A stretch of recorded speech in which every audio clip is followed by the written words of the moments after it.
Ahí ya viene mi pantalla. Sí, Arqui. Muy bien, perfecto. Sí. Sí, ya se mira. Bueno, pues muchas gracias. Yo eh, voy a, el propósito de mi módulo es contarles un poquito sobre cómo funcionan las ciudades, qué es el urbanismo, qué es la planificación urbana, y cuáles son las tendencias que están dándose en las ciudades para que ustedes adquieran un poco de mejor visión sobre el futuro de ciertas propiedades, ¿verdad? Y qué está pasando con ciertos sectores y por qué, y qué se puede venir después en esos sectores, y por qué, ¿verdad? Entonces, básicamente, crearles un concepto general de lo que es el fenómeno del urbanismo, que es un fenómeno que debemos ver como ver el fenómeno de la economía, digamos, o sea, son cosas que uno no sabe qué tanto el hombre las inventó como que el hombre las descubrió, ¿verdad? Eh,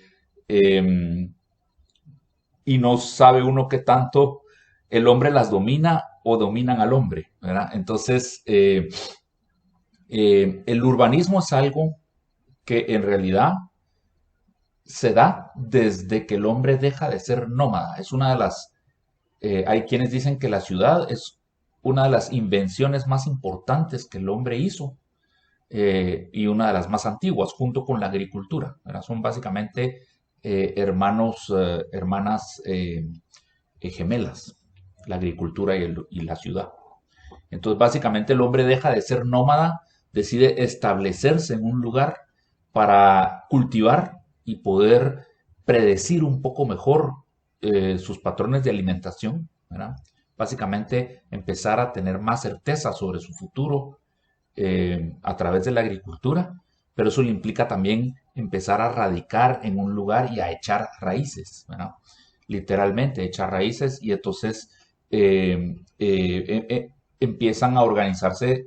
Si vamos a cultivar acá, entonces organizémonos para vivir acá, y empiezan a hacer sus primeros enclaves urbanos, ¿verdad? Entonces, eh, 10.000 10.000 años, digamos, de estar haciendo ciudades tiene el hombre, ¿verdad? Y entonces, pero las ciudades al hombre siempre le funcionaron muy bien, siempre le funcionaron. Y no es sino hasta el siglo XX que las ciudades empiezan a dejar de funcionar. Y entonces, ¿qué pasó ahí? ¿Verdad? ¿Por qué si en todo el hombre ha progresado? ¿Por qué si en las telecomunicaciones hemos progresado tanto? Mírenos cómo estamos recibiendo esta clase, ¿verdad? En la medicina, en todo para el hogar, ¿verdad? Confort para el hogar. eh, en todo el hombre ha avanzado. ¿Por qué en el urbanismo pareciera que estamos teniendo las peores condiciones de vida en la historia del hombre en la ciudad? Entonces ese es un poquito uno de los temas que quiero hacer énfasis durante las 4 clases que vamos a tener. eh, Quiero explicarles por qué. Y quiero explicarles y que les quede bien claro por qué. Porque tenemos que inventar una forma completamente diferente de ciudad para poder cambiar eso. Y tenemos que hacerlo a través de la industria de los bienes raíces. Pues, o sea, la industria de los bienes raíces está totalmente ligado a eso, ¿verdad? Entonces, ese es un poco en lo que yo me especialicé y es mi pasión, se llama neourbanismo, y es básicamente, la palabra neourbanismo es como una marca que se le dio para hacerla parecer futurista, pero en realidad no es futurista, es recuperar todo ese conocimiento que el hombre siempre tuvo para hacer excelentes ciudades y que siempre le funcionó muy bien, y que por alguna razón en el siglo XX dejó de aplicarlo, empezó a aplicar otras cosas que no han funcionado, y por qué debemos regresar básicamente a esos 8.000 años, 10.000 años de saber hacer buenas ciudades, qué tenían de buenas y por qué siguen funcionando esas ciudades antiguas en la era moderna, y por qué las ciudades modernas no parecen funcionar. ¿verdad? Y entonces, básicamente, recuperar esa tecnología que se olvidó, pero que forma parte de ciudades como Madrid, como Roma, como Londres, como París. Son el epítome de ese tipo de ciudades y son de las mejores ciudades del mundo en el siglo XXI. Y porque ciudades como Miami, como Guatemala, como Phoenix, Arizona, no funcionan, ¿verdad? En el siglo XXI. Entonces, y comparar un tipo de ciudad con el otro, ¿verdad? Para saber hacia dónde debemos irnos en el futuro. Y un poco introducir la idea de que el futuro tal vez se parece más al pasado en casos de urbanismo y arquitectura que en cualquier otra cosa futurista que nos quieran vender, ¿verdad? Entonces, en resumen, empezar a apreciar un poquito el pasado, ¿verdad? Empezar a apreciar cosas que se ven en la zona uno, cosas que se ven en la antigua, cosas que se ven en el casco histórico de Shela, ¿verdad? Eh, para hacer nuestros proyectos inmobiliarios del futuro, ¿verdad? Entonces, ese es un Le poquito voy a como que avisar al la... Arqui que le está fallando su señal de internet. Denme un segundo. Y ya no. me me están escuchando, porque yo siento que no me está fallando la señal de internet. Tal vez es a Miriam, pero ustedes me confirman, por favor.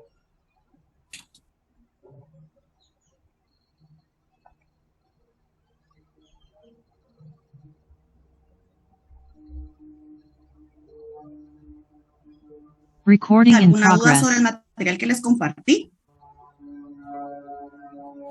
Yo ya lo descargué. Lo único es que por presentación, incluso ahí dice, ¿verdad? Cómo vamos a irlo utilizando. Así es, les compartí el material del tema de avalúos, incluso estamos cubriendo material hasta el 21 de marzo, les ponía la observación, entonces si alguno no lo recibió, de repente ahí typeado mal alguno de sus correos, entonces por favor revisen. Así no esperamos hasta que haya pasado un mes de clase, por ejemplo, y no lo tengan. Sí, ya tenemos al Arqui por acá de nuevo. Muy bien.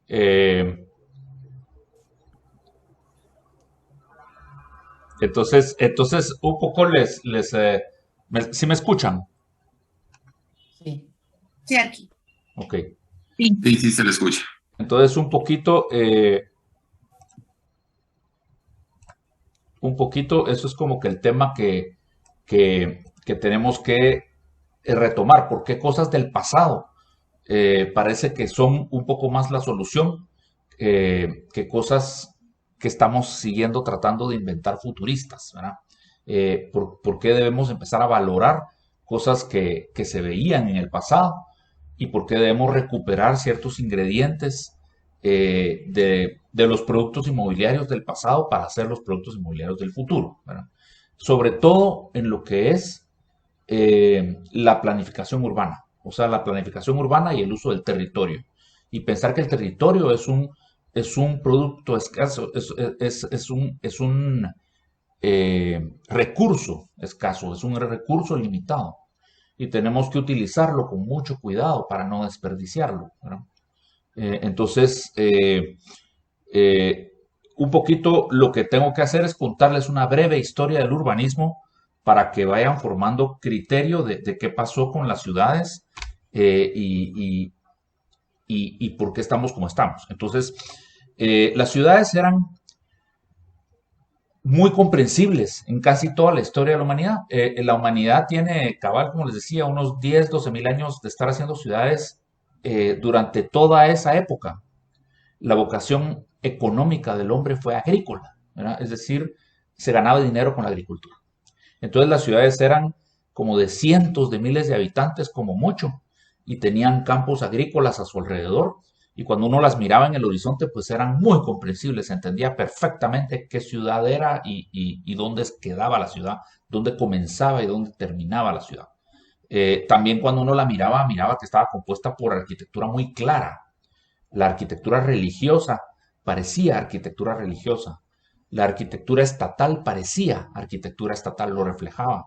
La arquitectura residencial tenía forma de casa. ¿verdad? La arquitectura era muy elocuente y había muchos estilos arquitectónicos, pero la arquitectura era clara, decía lo que era. Cada edificio decía lo que era. Los espacios urbanos adentro de las ciudades, gracias, Leto, eran para vivir, para llevar a cabo las actividades sociales como la política, el comercio, romancear, en fin, comprar, vender, todo se hacía en el espacio público. No era para que pasaran carros el espacio público. Eh, el uso de suelo era mixto. Las casas tenían las tiendas abajo y pegado a la casa quedaba la iglesia, completamente pared de por medio, pues todo era totalmente mezclado. Nada de que condominios residenciales o parques de oficinas, digamos. Totalmente mezclado el uso. Ese era el urbanismo tradicional, de 12.000 años. Pero luego empieza la revolución industrial a finales del siglo XVIII, principios del siglo XIX. En Inglaterra arranca, pero inmediatamente es exportada a los Estados Unidos. Y la revolución industrial empieza a producir los primeros grandes cambios en las ciudades y empieza a producir un fenómeno, y es que por primera vez en la historia del hombre. Creo que nos está fallando hoy la señal del internet, pero vamos a tener un poquito de paciencia. ¿Me escuchan? Sí, igual yo sí. Ahí está. Arqui le está fallando un poquito la señal del internet. Cualquier cosita yo le voy a ir escribiendo en su WhatsApp. ¿Le parece? Pues sí, ¿verdad? Pero qué lata que sí, no sé qué hacer. Nunca nos ha fallado con usted, pero hoy sí no, como que no quiere. Sí, hombre. Pues les decía que con el inicio de la revolución industrial empiezan los primeros grandes cambios en la vida de la ciudad. Empiezan los primeros grandes problemas. Pero ¿qué pasó? La ciudad empieza a ser un lugar donde se gana más dinero que en el campo. La revolución industrial empieza a dar oportunidades de ganar más dinero en la ciudad, y la revolución industrial se da en la ciudad, no se da en el campo. Entonces empieza dos fenómenos principales. Uno, contaminación. La forma de generar energía en las ciudades es muy, muy sucia al principio, ¿verdad? Quemar carbón, y se empiezan a contaminar ríos con desechos que salen de las fábricas. Y empieza un fenómeno también fuerte, que es la demografía. Empieza la gente a mudarse del campo a la ciudad, y empiezan las primeras condiciones de hacinamiento, de ¿cómo se llama? De quedar viviendo en condiciones, digamos, solo voy a probar si a través de mi celular puedo tener una señal más clara. Empiezan situaciones de ¿cómo se llama?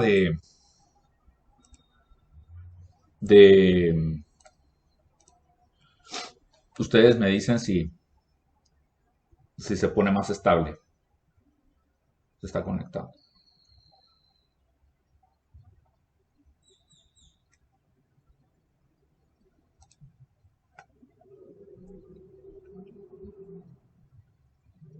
Ok. Entonces empiezan las primeras condiciones de hacinamiento, de trata infantil, digamos, de trabajo infantil, familias enteras que vivían compartiendo un dormitorio, y empiezan los primeros problemas sociales en las ciudades. Entonces las ciudades por primera vez empiezan a ser problemáticas, digamos, realmente problemáticas. Y entonces, pero la máquina no solo le trajo desgracias al hombre, la máquina le trajo también una sensación de futuro, de un futuro increíble, un futuro diferente, por primera vez al de toda la historia de la humanidad. La máquina empieza también a generar la revolución industrial nuevas tecnologías, nuevas aleaciones de metales que permitían hacer aparatos muy resistentes y muy livianos, y también alcanzar alturas con edificios mucho más verticales, con elevadores, empezar a pensar en rascacielos, ¿verdad? La máquina empezaba a proponer una idea de una libertad que el hombre nunca había tenido, una libertad personal y alcances de llegar a lugares más lejanos, ¿verdad? La idea de conquistar nuevas habilidades. Y entonces eso empezó a inspirar a todas las artes. Es el principio de la pintura moderna, de la escultura moderna, de la ciencia ficción en la literatura y en la arquitectura, ¿por qué no? También es el principio de la arquitectura moderna, una arquitectura que está inspirada en la máquina, una arquitectura muy inspirada por esas nuevas tendencias de progreso que empiezan a proponer los primeros arquitectos modernistas a finales del siglo XIX, principios del siglo XX, que el hombre ya nunca va a volver a ser como el hombre del pasado y que necesita un mundo diferente que el que siempre ha tenido y que necesita una arquitectura. Arqui, no sé si me escucha. Sí, Arqui, mira, ¿qué le parece si apagamos su cámara? Puede funcionar un poco mejor. A mí me gusta verlo y me gusta que todos tengan la cámara encendida. Sin embargo, creo que nos ayudaron un poquito a que su señal de internet esté un poco más estable. sí, ok. Gracias. Y entonces empieza a proponer eso, una nueva arquitectura muy inspirada en la máquina, ¿no? Y entonces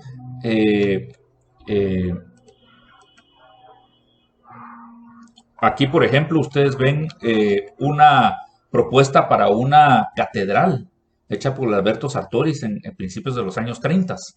Y estos dibujos son hechos por Antonio Santelli. Era un chico que murió en la Primera Guerra Mundial a los 16 años, pero al volver de la guerra, él quería ser arquitecto y entonces hace unos dibujos de lo que él soñaba diseñar. Y quedaron los dibujos y entonces se volvieron como dibujos símbolo de un movimiento después de la guerra que se llamó el futurismo italiano, ¿verdad? O el neorracionalismo italiano también se conoce. Empiezan las propuestas por unas nuevas ciudades futuristas, ¿verdad? Que por primera vez no tienen relación con el tamaño del cuerpo humano.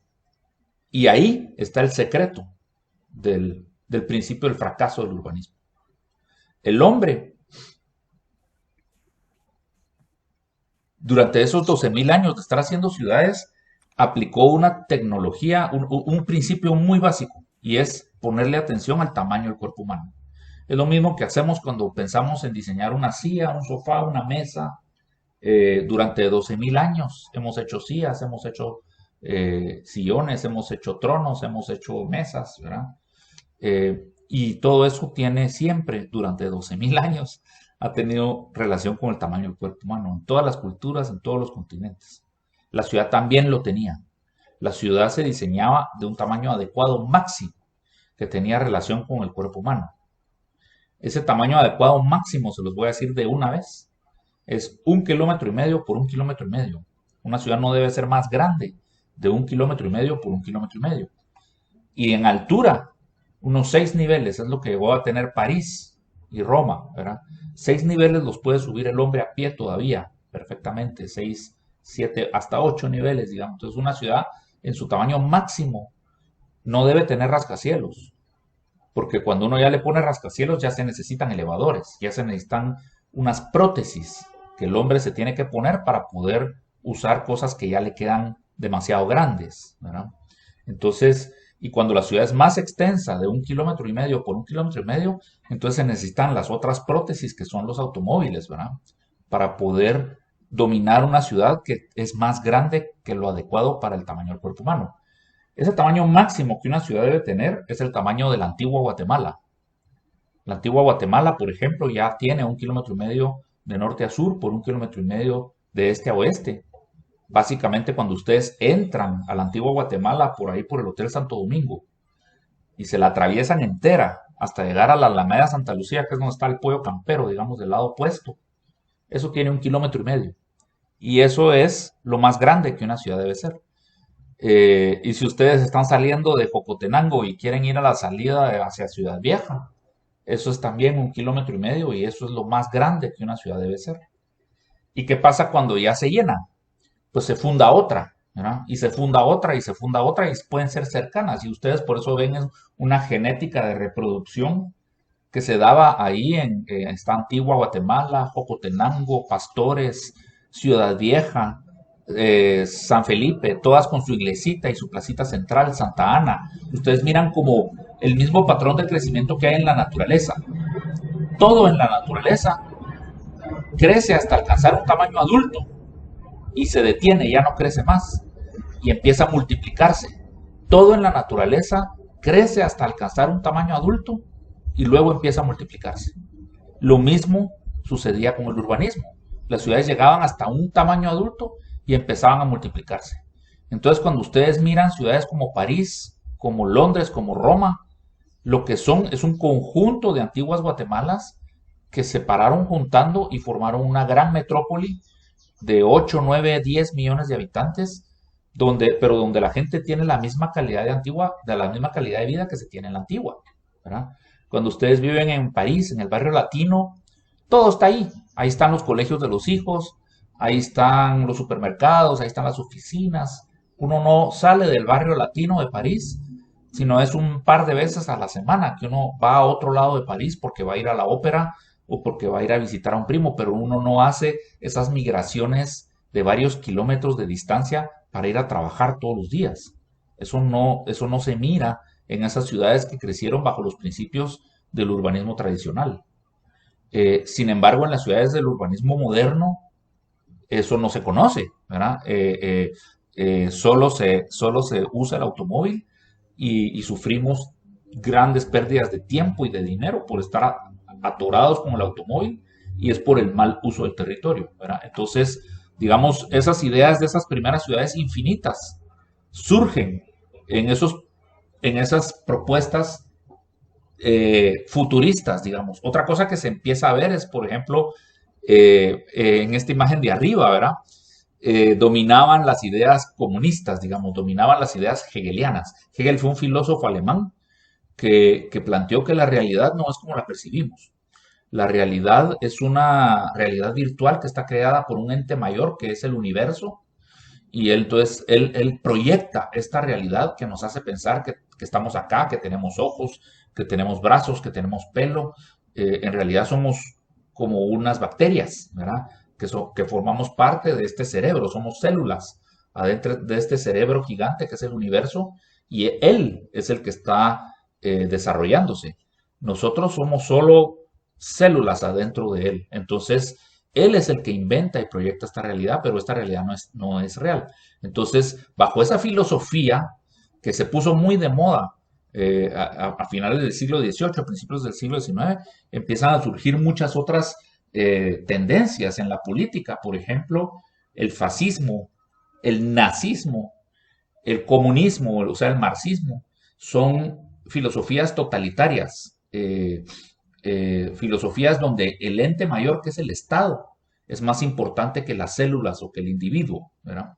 Entonces, por ejemplo, en estas propuestas de urbanismo y de arquitectura, se empieza a dejar de ver el palacio y la casita, ya no hay sociales, todo es un solo prefabricado en fábricas, toda una sola jerarquía, en estos como rascacielos continuos todos iguales, ¿verdad? Entonces se ve muy presente la idea de la industrialización y muy presente la idea de la homogeneización de la sociedad, ¿verdad?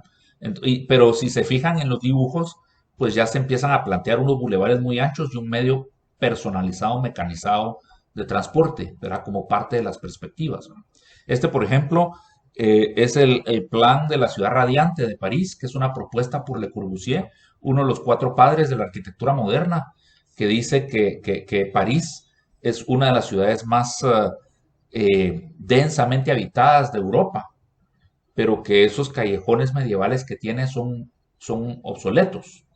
Y entonces hay que borrar París y reutilizar su territorio, construyendo este sistema de supercuadras donde se instala una torre residencial cada medio kilómetro.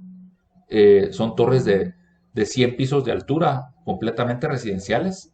Y luego se empiezan a hacer estos edificios tipo barra que ustedes ven acá abajo en la base de la torre, que es donde pueden estar las oficinas. Y estos edificios no tocan el suelo. Si miran esta imagen acá de la izquierda abajo, tienen lo que él propone como pilotis, que es como patas, como un tren de aterrizaje, y entonces el edificio se mantiene separado del suelo y entonces hay un parque continuo que pasa debajo de los edificios. Entonces este sistema de supercuadras que ustedes ven acá dibujado, a la par del sistema de urbanismo y de cuadra pequeña medieval de París, son cuadras de medio kilómetro por medio kilómetro, y entonces es en teoría un parque continuo, y las actividades del hombre pues uno las puede hacer en estos edificios tipo barra largos de cientos de metros de longitud, con los centros comerciales metidos adentro, a las oficinas metidas adentro, y empiezan a proponerse estas ideas de la separación del uso del suelo, de empezar a pensar en lugares exclusivamente industriales, lugares como centros cívicos para el gobierno, parques de oficina para las empresas, centros comerciales para el comercio. Eso es una invención moderna, eso nunca fue así, ¿verdad? Y entonces, ¿por qué creen que cuando ustedes van a París nunca van al mall? ¿Verdad? En París a los parisinos no les gusta el mall, porque les gusta su ciudad. Y uno no se iría a meter a un mall cuando está en París, porque es que aburrido irse a meter a un mall si afuera está todo mucho más chilero, ¿no? Entonces eso es puro resultado del uso mixto. Esa idea de separar los usos y de crear un monstruo como el Oakland Mall, digamos, que hay que llenarlo todos los días y luego hay que vaciarlo todos los días, porque adentro solo hay comercio, no se puede vivir allá adentro. Es una invención moderna y es bien poco lógica y es carísimo, ¿verdad? Es carísimo y es poco práctico, digamos, pero es una invención moderna que es ¿cómo se llama? Un resultado de ese problema de la industria arruinando un poco las ciudades. Entonces empieza el hombre a venir con soluciones muy, digamos, deductivas, y eso es un problema porque el hombre no se dio cuenta que en el urbanismo la verdad está oculta. Y ese es otro principio que les quiero empezar a marcar. En el urbanismo es una cuestión engañosa, ¿verdad? Si nosotros estamos pensando, por ejemplo, que estamos en la Aguilar Batres o en la carretera Salvador y estamos atorados porque es la hora pico, pero que si hicieran y uno va pensando, es que el problema es porque a 2 kilómetros adelante está el cruce con tal carretera y ahí es donde se forma la cola, ahí es donde empieza la cola y por eso yo estoy aquí 2 kilómetros atrás, atorado. Pero si hicieran un paso a desnivel que cruzara para no sé dónde, entonces no se formaría esa cola y entonces ese sería el problema. Entonces hay que gastarse un montón de millones de quetzales en construir un paso a desnivel para resolverle el problema al carro, ¿verdad? Y eso es lo que uno se imagina de una forma así natural, intuitiva, ¿verdad? Pero el urbanismo no es intuitivo. Imagínense que no se construye, porque construyen ese paso a desnivel y es lo de siempre, ¿verdad? Se compone el problema por 6 meses, 8 meses, ¿verdad? Al año ya estamos igual. ¿Por qué? ¿Qué pasó? Porque como se compuso el problema, entonces aparecieron 2 o 3 proyectos de casas un poquito más lejos, se vendieron rapidísimo y la gente se fue a vivir un poquito más lejos, entonces hay más carros en la carretera otra vez y entonces se volvió a atorar y se necesita más infraestructura para el carro. Y entonces eso es como que yo me estoy engordando y entonces mi solución es agregarle otro agujero al cincho, ¿verdad? Entonces eso no es una solución. Entonces, ¿qué pasa si no construimos el paso a desnivel? Si no construimos el paso a desnivel, pues el tráfico no se compone, ¿verdad? El tráfico sigue atorado, entonces es difícil vender el proyecto de casas allá, más lejos, porque la gente ya no se quiere ir a vivir a Carretera El Salvador, porque ya no se aguanta. Entonces el mercado inmobiliario de Carretera El Salvador tiene que ver cómo se reinventa y cómo empezamos a hacer oficinas en Carretera El Salvador, porque la gente ya no quiere venir a trabajar a la ciudad. Y no se están vendiendo las casas, ¿verdad? Y empezamos a ver cómo empezamos a hacer apartamentos en la ciudad, en la zona 4, en la zona 9, por ejemplo, en vez de seguir haciendo casas en Carretera El Salvador. O sea, si uno no hace la infraestructura para el carro, la ciudad se empieza a reinventar y se empieza a volver más de uso mixto y se empiezan a balancear los usos de suelo. Pero si uno hace la infraestructura para el carro, sigue empeorando el problema. Entonces, en el urbanismo la verdad está oculta. Las soluciones son opuestas a lo que nos imaginamos. Pero eso el hombre no lo descubrió sino hasta que cometió sus primeros grandes errores, ¿verdad? Entonces, lo primero que hizo es, como la industria está arruinando la ciudad, entonces hay que separar los usos. Algo que nunca había hecho. El hombre siempre había hecho durante 12.000 años ciudades de uso mixto. Pero por primera vez se le ocurre que la solución es separar los usos. Entonces es la primera gran falacia. Y la segunda gran falacia es que estamos muy atorados en la ciudad. La ciudad es muy densa. Entonces hay que bajarle densidad a la ciudad. Entonces hay que hacer ciudades de baja densidad, cosa que el hombre jamás había hecho tampoco, ¿verdad? Durante 12.000 años había hecho ciudades de más o menos 4, 5, 6 pisos de altura con, no sé, 150, 200 habitantes por hectárea, ¿verdad? Y por primera vez se le ocurre que hay que bajar la densidad, ¿verdad? Y entonces es un movimiento que se llamó la ciudad jardín, que la planteó Ebenezer Howard a finales del siglo XIX. Y él proponía estas ciudades redondas de baja densidad. Y si ustedes ven aquí a la derecha una muestra del PAI, ¿verdad? Aquí está explicado cómo se separan los usos. Y ustedes ven cómo aquí adentro, en la parte central del círculo, están los usos para la administración pública. Luego ustedes ven unos anillos, por ejemplo, estos anillos rosados, es donde van las casas. Pero hay un gran parque entre la administración pública y el primer anillo de casas. Luego viene un segundo anillo aquí en medio, que es donde van los colegios, pero también metidos en un gran parque, ¿verdad? Y luego vienen otros 2 anillos de casas. Y luego viene al final en el borde exterior la industria, ¿verdad? El comercio, para que, por ejemplo, los trenes no tuvieran que atravesar la ciudad, sino que pasaban por afuera. Entre las ciudades pasaban los trenes, digamos, y el sistema de abastecimiento era en el borde de la ciudad, ¿verdad? Entonces, es un poquito como lo que él empieza a plantear.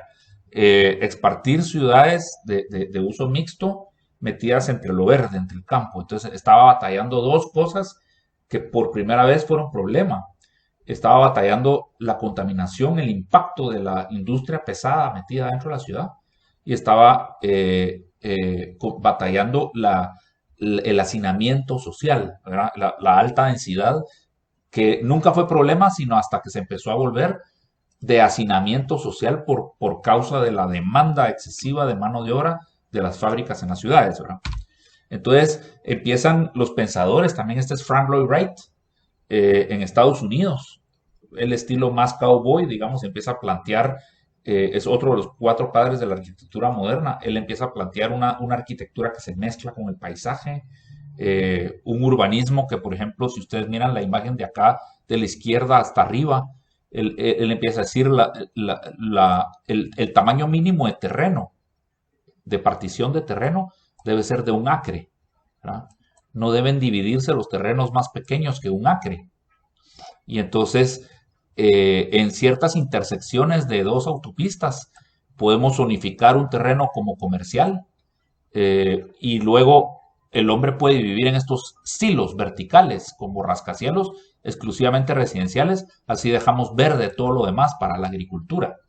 Y entonces esa es su idea de urbanismo. El plan se llama Broad Acre City, o sea, la ciudad de un acre franco, ¿verdad? Así se llama su plan, su proyecto. Esa es su propuesta de urbanismo. Y los edificios se pueden medio esconder entre lo verde, ¿verdad? Mezclarse. Por ejemplo, este edificio que ven en la derecha de abajo es la municipalidad de San Rafael, que es en el condado de Marin County, al norte de San Francisco. Es un edificio que se construyó, diseñado por él, que se mete en un cerro, aparece y sale y se mete en el siguiente cerro, ¿verdad? O sea, es una cuestión así como de poesía con la naturaleza, ¿verdad? Y ese fue su estilo arquitectónico. Pero si ustedes se fijan en sus acuarelas, se miran medios mecanizados personales de transporte, ¿verdad? Unas libélulas para que el hombre se mueva volando y unos especie como de automóviles, ¿verdad? En un sistema como de autopistas. Entonces, ellos son los que empiezan a proponer este tipo de ciudad moderna a causa del fracaso de la ciudad, digamos, de los problemas que empiezan a traer un edificio que se llama el One Mile Building, o sea, él es el primero que propone un edificio de 1 milla de altura, ¿no? Y ellos son los primeros que empiezan a proponer estas ciudades futuristas. pero eso fue, digamos, en la primera mitad del siglo XX. De repente viene la tormenta perfecta, o sea, las condiciones para que eso se dé. Resulta que Estados Unidos gana la Segunda Guerra Mundial. En su territorio no cayó ni una bomba, entonces el territorio está intacto, tienen intactas sus ciudades, tienen intactas sus fábricas, tienen fuerte su economía porque durante toda la guerra estuvieron fabricando un montón de tanques y bombarderos y barcos para venderle a los otros países, no solo para usarlos ellos, sino que también para darle a Inglaterra y para darle a Francia y para darle a los aliados. Entonces tenían bastante dinero que estaban recibiendo en pago de todo ese trabajo. Y también resulta que se da un fenómeno paralelo, y es que inmediatamente al día siguiente de que se venció a Alemania, digamos, de que Alemania se rindió, empiezan los celos con la Unión Soviética, de qué parte de Europa nos vamos a quedar los soviéticos y qué parte de hasta dónde queda el pedazo de Berlín donde vamos a quedarnos los soviéticos, qué parte se van a quedar los aliados, ¿verdad? Empiezan a partirse el territorio entre los aliados que ganaron, fueron aliados Rusia y Estados Unidos, y Inglaterra y Francia, pero entonces empiezan a ver qué parte se quedan los rusos. Entonces es el principio inmediato de la Guerra Fría. Fueron aliados incómodos, si lo queremos ver así, y en cuanto ya no necesitamos ser aliados, empezaron a verse con recelo. Entonces, inmediatamente después de la Segunda Guerra Mundial empezó la Guerra Fría.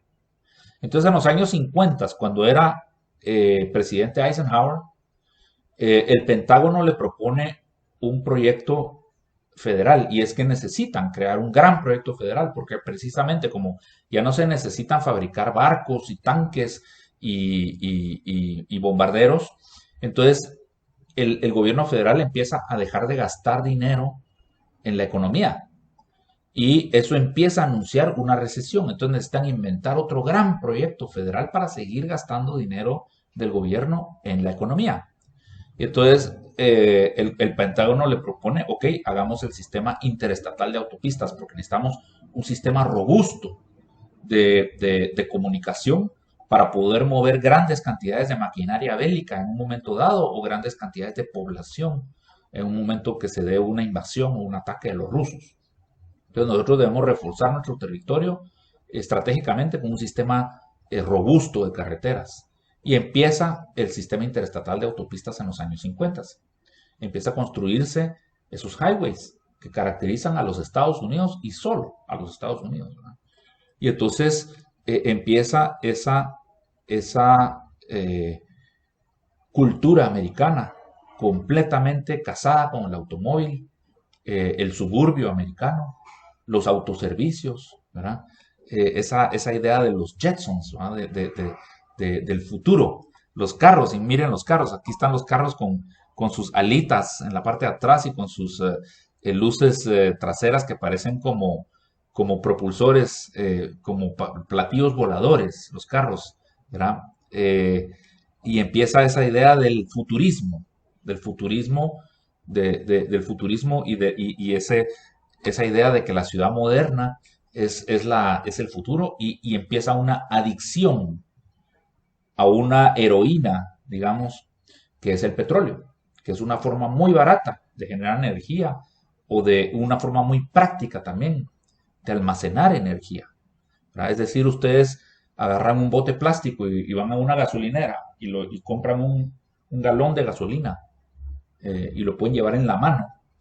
Y con ese galón de gasolina ustedes tienen almacenada una cantidad de energía que puede desplazarlos bastante lejos, ¿verdad? O sea, imagínense que con un galón de gasolina que ustedes llevan en la mano, se lo meten a un carro y por lo menos los lleva, no sé, a la Antigua, a Matitlán, ¿verdad? Eso antes no se podía hacer. Se necesitaba un caballo, por ejemplo, subirse al caballo, y tal vez se tardaba uno, no sé, unas 3 horas en llegar a Matitlán, ¿verdad? Y ahora, en realidad, con un galón de gasolina almacenamos una energía que nos permite mover una masa como que lo que pesa un automóvil, ¿verdad? No es lo que pesa uno. Lo que pesa uno más el automóvil, es como coger toda la sala familiar, el televisor, la mesa central, el sofá, eh, y agarrarlo todo, subirlo al caballo, subirse uno y llegar a Matitlán. Esa es la cantidad de energía que se usa todos los días, cualquiera de nosotros, con un galón de gasolina. Entonces, eso antes no se podía hacer, ¿verdad? Y lo que lo permite hacer es esta maravillosa sustancia que está abajo de la tierra y que la empezamos a sacar y que es baratísima, ¿verdad? Es baratísimo, baratísimo ese galón de gasolina cuando ustedes lo comparan con todo lo que les permite hacer, ¿verdad? Usted, cualquiera de nosotros se puede comprar un ticket para ir a Europa, atravesar el océano Atlántico, moverse una cuarta parte del tamaño del planeta en cuestión de unas cuantas horas, con mucho confort, que antes eso no se podía hacer. Y lo que lo permite hacer es esta sustancia maravillosa, ¿verdad? Que es una heroína, que el hombre se droga con ella y empieza a hacer cosas que nunca había podido hacer. Y eso es, digamos, nuestra debilidad, nuestra insostenibilidad. Pero todo lo que podemos hacer hoy, subirnos en un elevador, encender un aire acondicionado, movilizarnos grandes cantidades de kilómetros, ¿verdad? Y que estamos tan acostumbrados a hacerlo, no se puede hacer si no es por esa sustancia maravillosa, esa droga a la que nos volvimos completamente adictos. Y eso también modificó nuestras bienes raíces, pero las hizo mutar de una forma poco natural, ¿verdad? Cuando ustedes ven arriba que una ciudad tenía un tamaño máximo adulto en altura y en distancia para que se pudiera dominar perfectamente con el tamaño del cuerpo humano sin heroína, ¿verdad? Y empezamos a extenderla verticalmente de forma exagerada y empezamos a extenderla horizontalmente de forma exagerada. Y por esa heroína y por andar drogados, se nos olvidó cómo hacer las ciudades que se han venido haciendo durante 12.000 años. Y empezamos a hacer un terrible uso del territorio, de nuestros recursos, de nuestro tiempo, de nuestro dinero, porque vivimos drogados. O sea, nos drogamos todos los días para vivir en este tipo de ciudad. Igual que las drogas que matan. Esta droga que estamos usando mata a la ciudad, ¿verdad? Entonces tenemos una ciudad como la zona 1, que tenía el tamaño exacto de la antigua y que tenía la calidad de vida perfecta de la antigua, donde se vivía, se trabajaba, todo se hacía a pie.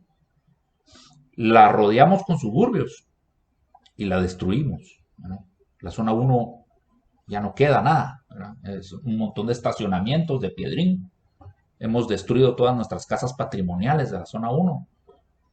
La parte más linda de la ciudad la hemos destruido para hacer estacionamientos de piedrín porque nos fuimos a vivir a Palín y venimos a trabajar todos los días a la ciudad, porque nos fuimos a vivir a San José Pinula y venimos a trabajar todos los días a la ciudad, ¿verdad? Entonces, ese es el resultado de casarnos con esa droga que nos cegó, ¿verdad? Y que nos ha arruinado la vida. ¿Por qué no vivimos bien en las ciudades? Porque somos adictos. Esa es la pura verdad. Cuando recibíamos esta clase ahí en el Design Center, me servía mucho este slide, ¿verdad? Porque estábamos todos ahí arriba en la clase, que es básicamente el tamaño de una pequeña oficina, no sé, de unos 45 o 50 metros cuadrados. Y cabíamos ahí unas 25 o 30 personas. Abajo, en los sótanos del Design Center, estaban todos nuestros automóviles, ocupando un espacio bastante más grande que lo que ocupábamos nosotros en la oficina del cuarto piso, pero que también son bienes raíces, y son bienes raíces que se tienen que pagar, ¿verdad? Entonces, alguien los pagaba, porque ese parqueo no es gratis construirlo. Entonces, ¿cómo se pudo pagar ese estacionamiento, su construcción? ¿Verdad? Pues con el costo más caro de las oficinas. ¿Y cuánto cuesta el curso de la Cámara de Corredores? Pues hay que pagar el parqueo de los alumnos, ¿verdad? Entonces eso de que le dan a ustedes una calcomanita, un tiquetito para que no paguen en la cuota total del estacionamiento, no es que sea gratis, ¿verdad? Ese costo lo acarreamos, pero lo que pasa es que o ya lo tenemos facturado en nuestros costos a los que nos hemos acostumbrado, pero todo, la comida, todo, la ropa, sería por lo menos, no sé, un 30% más barato. si no necesitáramos el automóvil, ¿verdad? Eh, Cuando ustedes van al Oakland Mall para el cine, para irse a comprar un café, ese café está pagando su cuota de estacionamiento, ¿verdad? Entonces, todo nos saldría más barato si no tuviéramos que incluir al automóvil en nuestra planificación, ¿verdad? Y eso es también un problema porque las ciudades empezaron a tener que dejar espacio para el automóvil. Y entonces empezaron a volver feas, porque realmente es feo una playa de estacionamiento, no es un urbanismo muy bonito. Lo lindo que tiene Antigua es que uno no mira los estacionamientos, ¿verdad? Ya Antigua sufre tremendamente por el automóvil, ya no hay suficiente parqueo en la Antigua, ya se volvió un problema y es un tema, pero será una lástima cuando empecemos a demoler la Antigua para hacerle estacionamientos, ¿verdad?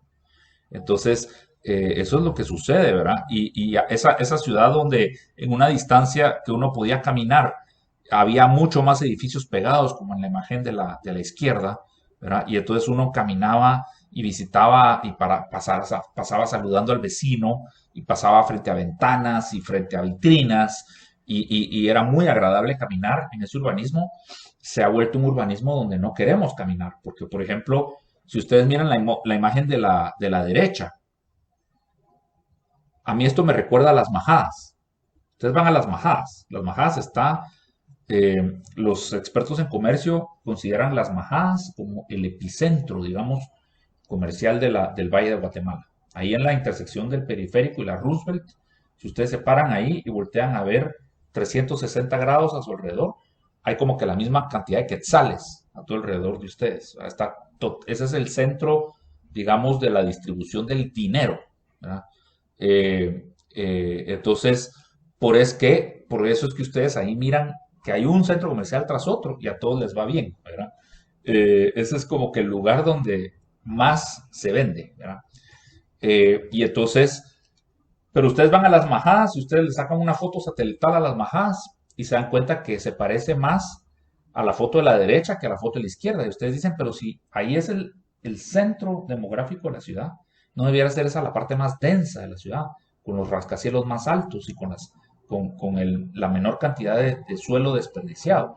Pero ustedes le sacan una foto aérea a Las Majadas y se dan cuenta que el 30% son las tiendas y el otro 70% es asfalto, ¿verdad? Son los bulevares de Las Majadas y las playas de estacionamiento de Las Majadas. Y entonces es horrible pensar en caminar en Las Majadas. Ustedes un sábado se quieren comprar una televisión y van al Tienda Max de Las Majadas y entran a la tienda y miran todas las televisiones que hay y ya les gustó esta y están a punto de comprarla, cuando en eso se dan cuenta que en Sears también hay televisiones. Ahí a 100 metros de la tienda Max de Las Majadas también hay televisiones. Y dicen, debiera ir a Sears a ver qué televisiones tienen ellos y cómo están sus precios, ¿no? Pero no caminan a Sears, queda ahí a 100 metros. Pero ustedes cogen su carro del Tienda Max, manejan 100 metros y se vuelven a estacionar cerca de Sears, porque no quieren caminar, se quieren parquear lo más cerca de la puerta de Sears, porque es feo caminar del carro a la puerta de Sears, ¿verdad? Entonces, ese urbanismo que tiene que dejarle un espacio al carro es un urbanismo que es pésimo para el ser humano, ¿verdad? Realmente es desagradable estar compartiendo el espacio con el carro, ¿verdad? Entonces, hemos arruinado también la estética de nuestras ciudades, ¿verdad? Cuando ustedes miran, por ejemplo, cómo el hombre hacía sus cuadras, y básicamente esta es una imagen interesante porque esto habla como que de las edades de la ciudad. Y la ciudad tiene básicamente 3 edades, el urbanismo. La imagen de la izquierda es la de los urbanismo tradicional. Esto tiene 12.000 años, 10.000, 12.000 años de estarse haciendo. Esto es el urbanismo de la revolución industrial. Digamos, esto es Nueva York, Barcelona, San Francisco, ¿verdad? Esto tiene unos 200 años de estarse usando. Funciona todavía relativamente bien, digamos. Funciona para el peatón. Nueva York funciona para el peatón. Nueva York no se necesita el carro para Nueva York. De hecho, a uno le va mejor si uno no tiene carro en Nueva York y lo hace las cosas a pie y con transporte público. El carro es un problema porque uno se atora mucho en el tráfico y es muy caro pagar el estacionamiento. Entonces la gente cuando vive en Nueva York no compra carro. Solo compran su apartamento o solo compran su oficina y lo hacen casi todo a pie. Es de mucho uso mixto. Lo mismo es Barcelona. O sea, es un urbanismo que todavía funciona, digamos. Sin embargo, ya van a ver ustedes por qué es mejor el urbanismo tradicional. O sea, este es mucho mejor que este. Este solo tiene un cheque, digamos. Ahora, este de la derecha, este es el urbanismo del suburbio. Esto solo se ha empezado a usar después de la Segunda Guerra Mundial. Esto tiene, digamos, unos 70 años de estarse haciendo. Y este sí no sirve. Este sí no sirve en Carretera Salvador, no sirve en Escuintla, no sirve en Villanueva, no sirve en Phoenix, no sirve en Miami, no sirve en Los Ángeles, no sirve en ningún lado del mundo. País desarrollado o país en vías de desarrollo, ese tipo de urbanismo no sirve, ¿verdad? Entonces eso es algo que ya los urbanistas entendieron, ¿verdad? Eso es algo que ya en ningún lugar del mundo, en la vanguardia del urbanismo, se habla del suburbio americano ya, ¿verdad? Se habló durante muchos años, se desarrolló, pero ahora ya no, ¿verdad? Entonces esto es de lo primero que tenemos que empezarle a enseñar a nuestros clientes cuando hagan sus proyectos inmobiliarios. Esto es de lo primero que hay que explicarle a nuestros clientes, que ya no piensen en proyectos así. Es lo primero que debemos empezar a entender. No es bueno pensar en comprarnos una casa dentro de un condominio de garita, que solo tiene casas del mismo precio allá adentro. Porque eso nos va a obligar a salir en carro de ese condominio, a ir a buscar el resto de nuestra vida, ¿verdad? No hay nada para nosotros adentro de un condominio residencial más que solo ir a dormir, pero para trabajar, para vender, para comprar, para ver amigos, para ir al colegio, hay que salir del condominio.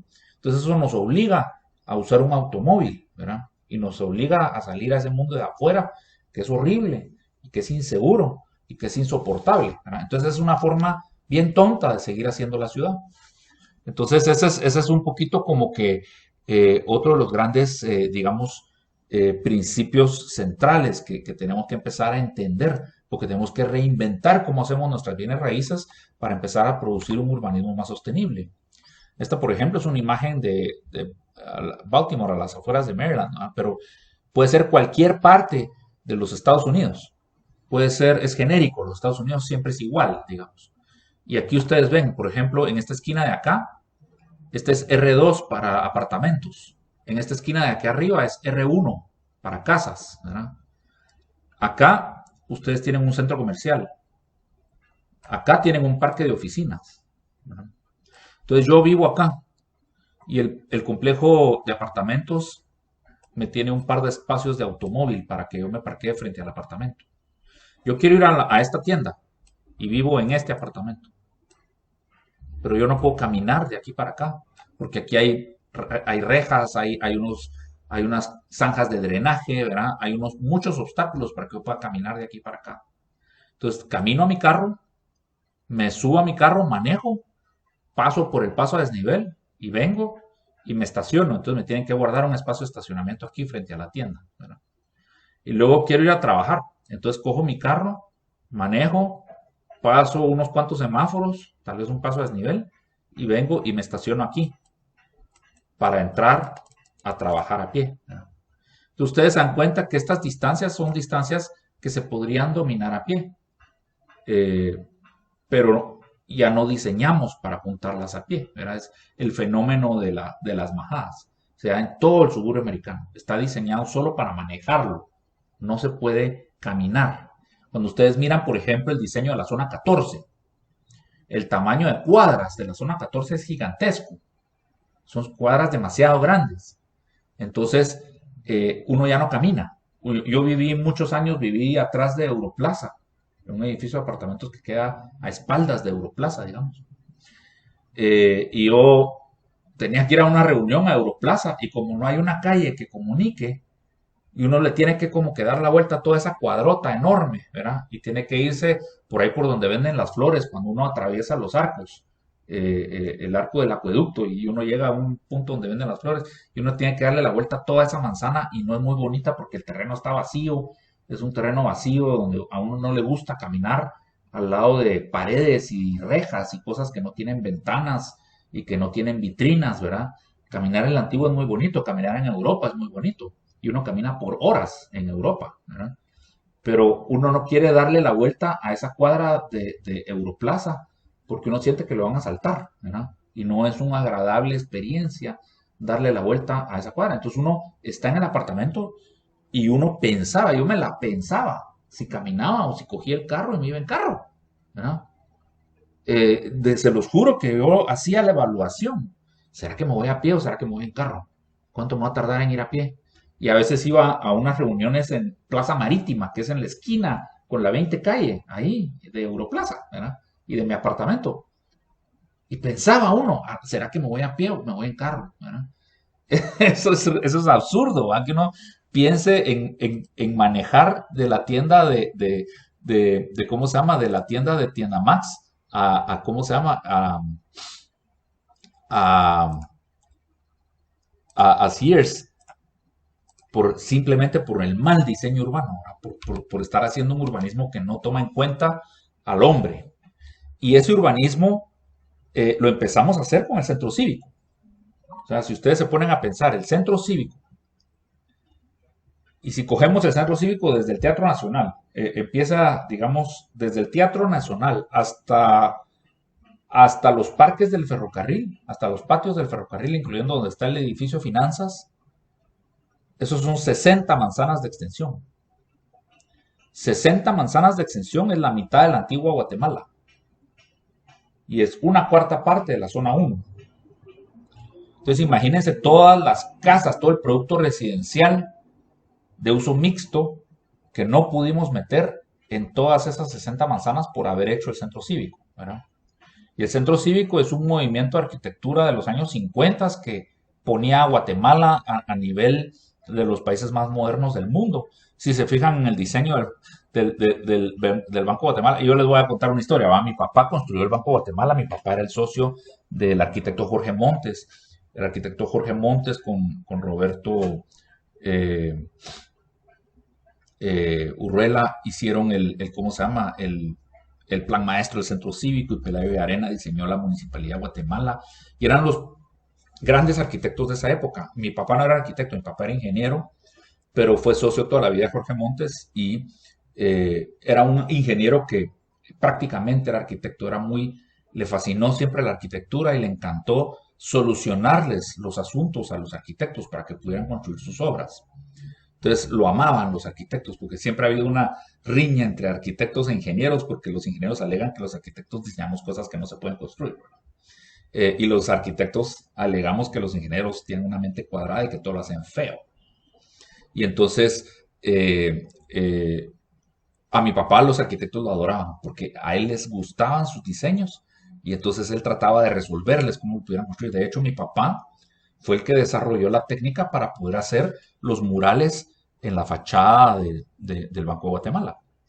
Él cogió los bocetos de los artistas que diseñaron los murales, los dibujaban a escala. Él les pedía que se los dibujaran en papel mantequilla en tamaño del escritorio, digamos. Lo cuadriculaban con líneas de lápiz y luego él iba con el maestro de obras al Banco de Guatemala, que estaba, digamos, imagínense este edificio, lo estaban construyendo, entonces estaban solo las losas, ¿verdad? Y las columnas, como vemos los edificios en obra. Y entonces ellos venían y se ponían en este nivel y ponían en el piso que ya estaba hecho y construían la formaleta con madera de pino. Y entonces él le explicaba al maestro de obras cómo tenía que hacer los relieves y cortar las piezas y ponían hilos de los que usan los albañiles, como replicando la cuadrícula que estaba puesta en el papel para agrandar al tamaño del mural el pedazo de formaleta que iba a ir en este nivel. Y cuando ya lo habían terminado, lo colgaban, lo ponían y fundían ese nivel. Y entonces mi papá prácticamente fue como que el que resolvió la técnica para poder hacer los murales del Banco de Guatemala, este arte plástico que está fundido en el concreto, en la fachada.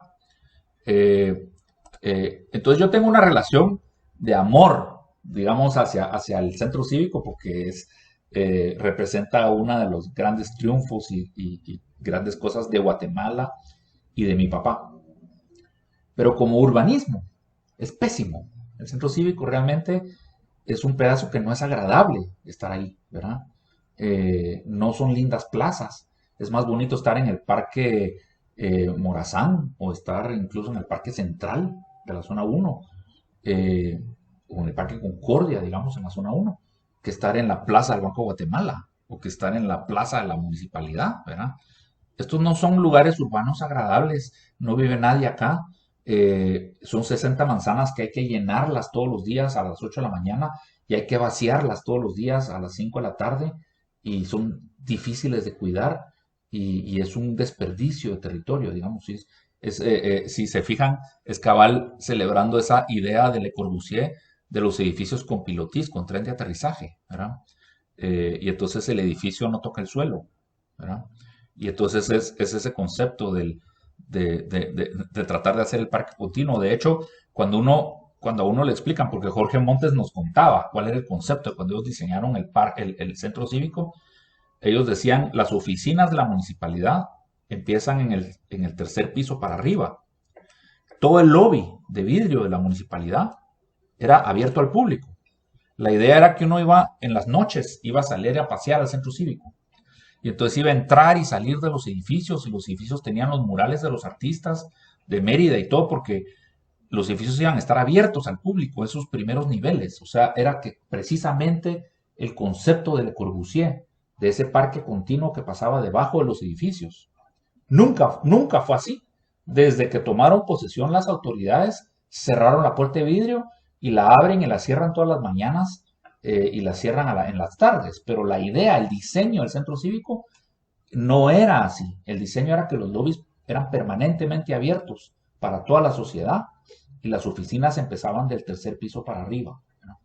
Entonces, pues nunca usamos el centro cívico como realmente fue diseñado, ¿verdad? Pero si se fijan, es la primera vez que rompemos con ese tejido urbano de una ciudad de uso mixto, donde todo nos quedaba a la par. Digamos, el Congreso quedaba a la par de unas casas que tenían tienda abajo. Digamos, la primera tienda de don Carlos Páez, el creador del imperio de las tiendas Páez, quedaba al lado del Congreso, ahí en la 9ª Avenida. Estuve un día ahí con doña Isabelita Páez, su hija, visitando la casa, viendo de restaurarla para hacer un proyecto de arte, ¿verdad? Del Arte Centro de Páez. Y me enseñó toda la casa y me contó cuando ella era niña, cómo se subían al techo y la tienda quedaba abajo y la casa quedaba atrás. Y es al lado del Congreso, ahí en la 9ª Avenida.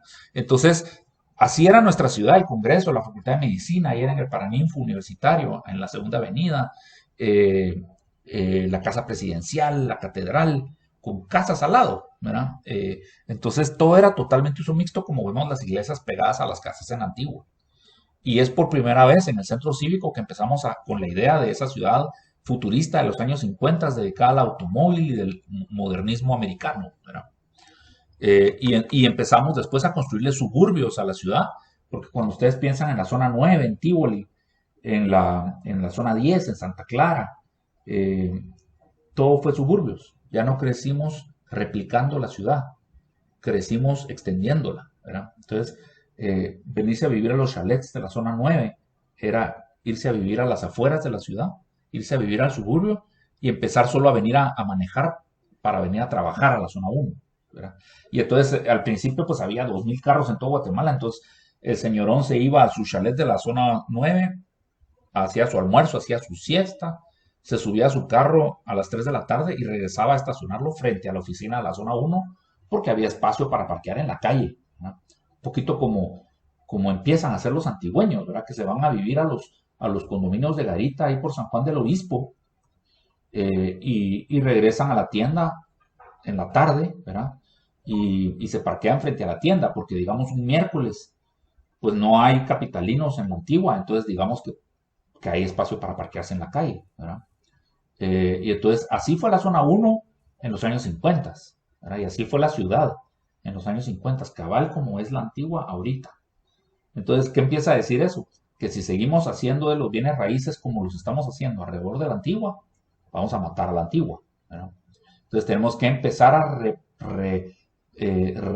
reimplantar el sistema del crecimiento por multiplicación y no por expansión, ¿verdad? Entonces, ¿qué pasa? En cada finca vacía que queda alrededor de la antigua, tenemos que hacer un Cayalá, tenemos que hacer una ciudad completa, ¿verdad? Con su propio downtown y sus casas y empezar a crear nuevas centralidades alrededor de la antigua que compitan con el casco fundacional y de esa manera pues poder ir protegiendo el casco fundacional, ¿verdad? Si seguimos haciéndole condominios residenciales alrededor de la antigua, seguimos exacerbando el casco fundacional como la única centralidad del valle y se sigue comercializando el casco fundacional y es lo primero que le pasó a la zona 1. Primero se comercializó y luego empezamos a demoler casas patrimoniales para hacer estacionamientos porque el centro comercial necesita estacionamiento y como se convirtió en un centro comercial, entonces ahora hay que hacerle estacionamiento, ¿verdad? Entonces hay que demoler casas patrimoniales para hacer estacionamiento y ya empezamos a ver demoliciones de casas patrimoniales en la antigua, por ahí por el lado de la Alameda Santa Lucía. Ya ven ustedes, digamos, de la Compañía de Jesús hacia la Alameda Santa Lucía, anuncios de estacionamientos privados, ¿verdad? Y cuando uno voltea a ver y se mete y mira por el zaguán para adentro, ya solo está la playa de Piedrín, ya no está la casa, ¿verdad? La fachada todavía no la han demolido, porque ahí sí les cae duro el consejo, ¿verdad? Pero cuando uno voltea a ver por adentro de la puerta hacia el fondo, ya no está la casa, ya es un parqueo de Piedrín, ¿verdad? Y entonces ya se empezó a ver el primer daño a Ciudad Patrimonial, que junto con Tikal son Monumento Mundial Patrimonio de la Humanidad UNESCO, ¿verdad? Son las únicas dos partes de Guatemala que son consideradas Patrimonio Mundial de la UNESCO, ¿verdad? Entonces si quieren también demolemos Tikal para hacerle parqueo, pues, ¿no? Y entonces, digamos, este es ¿cómo se llama? Cuando yo estaba haciendo mi tesis, le hacía a mi asesor un diagrama y le decía, fíjese que la ciudad era acá, ¿verdad? Y luego construyen un área residencial afuera y entonces la gente se va a vivir a la periferia y entonces es feo vivir en el centro. Luego hacen un área residencial más afuera y entonces esta área anaranjada que quedó encerrada entre el área residencial de afuera y el área comercial de adentro también se vuelve fea y se empieza a comercializar. Y ahí me estaba refiriendo a la zona 10, por ejemplo, en los 90, que era cuando yo estaba haciendo mi tesis, ya estaban demoliendo todos los chalets de la zona 10 para hacer los rascacielos. Y algunos chalets se estaban usando de restaurantes y de bares y de discotecas, ¿va? Entonces ya no era un área residencial agradable. Ya miraba uno esa metamorfosis de un lugar que fue residencial para convertirse en un lugar diferente. Entonces yo decía, ¿por qué es tan inestable la ciudad? No se puede, el fondo de mi tesis es, no se puede por diseño resolver ese problema de que la ciudad, desde que se construye la primera vez, así se queda y se convierte en un lugar estable y ya no cambia, ¿no? Entonces, ¿cómo podemos hacer eso? Para que por diseño la ciudad ya no cambie. Esa fue mi tesis. Yo no sabía nada de urbanismo, pero reconocía el problema a principios de los 90, ¿no?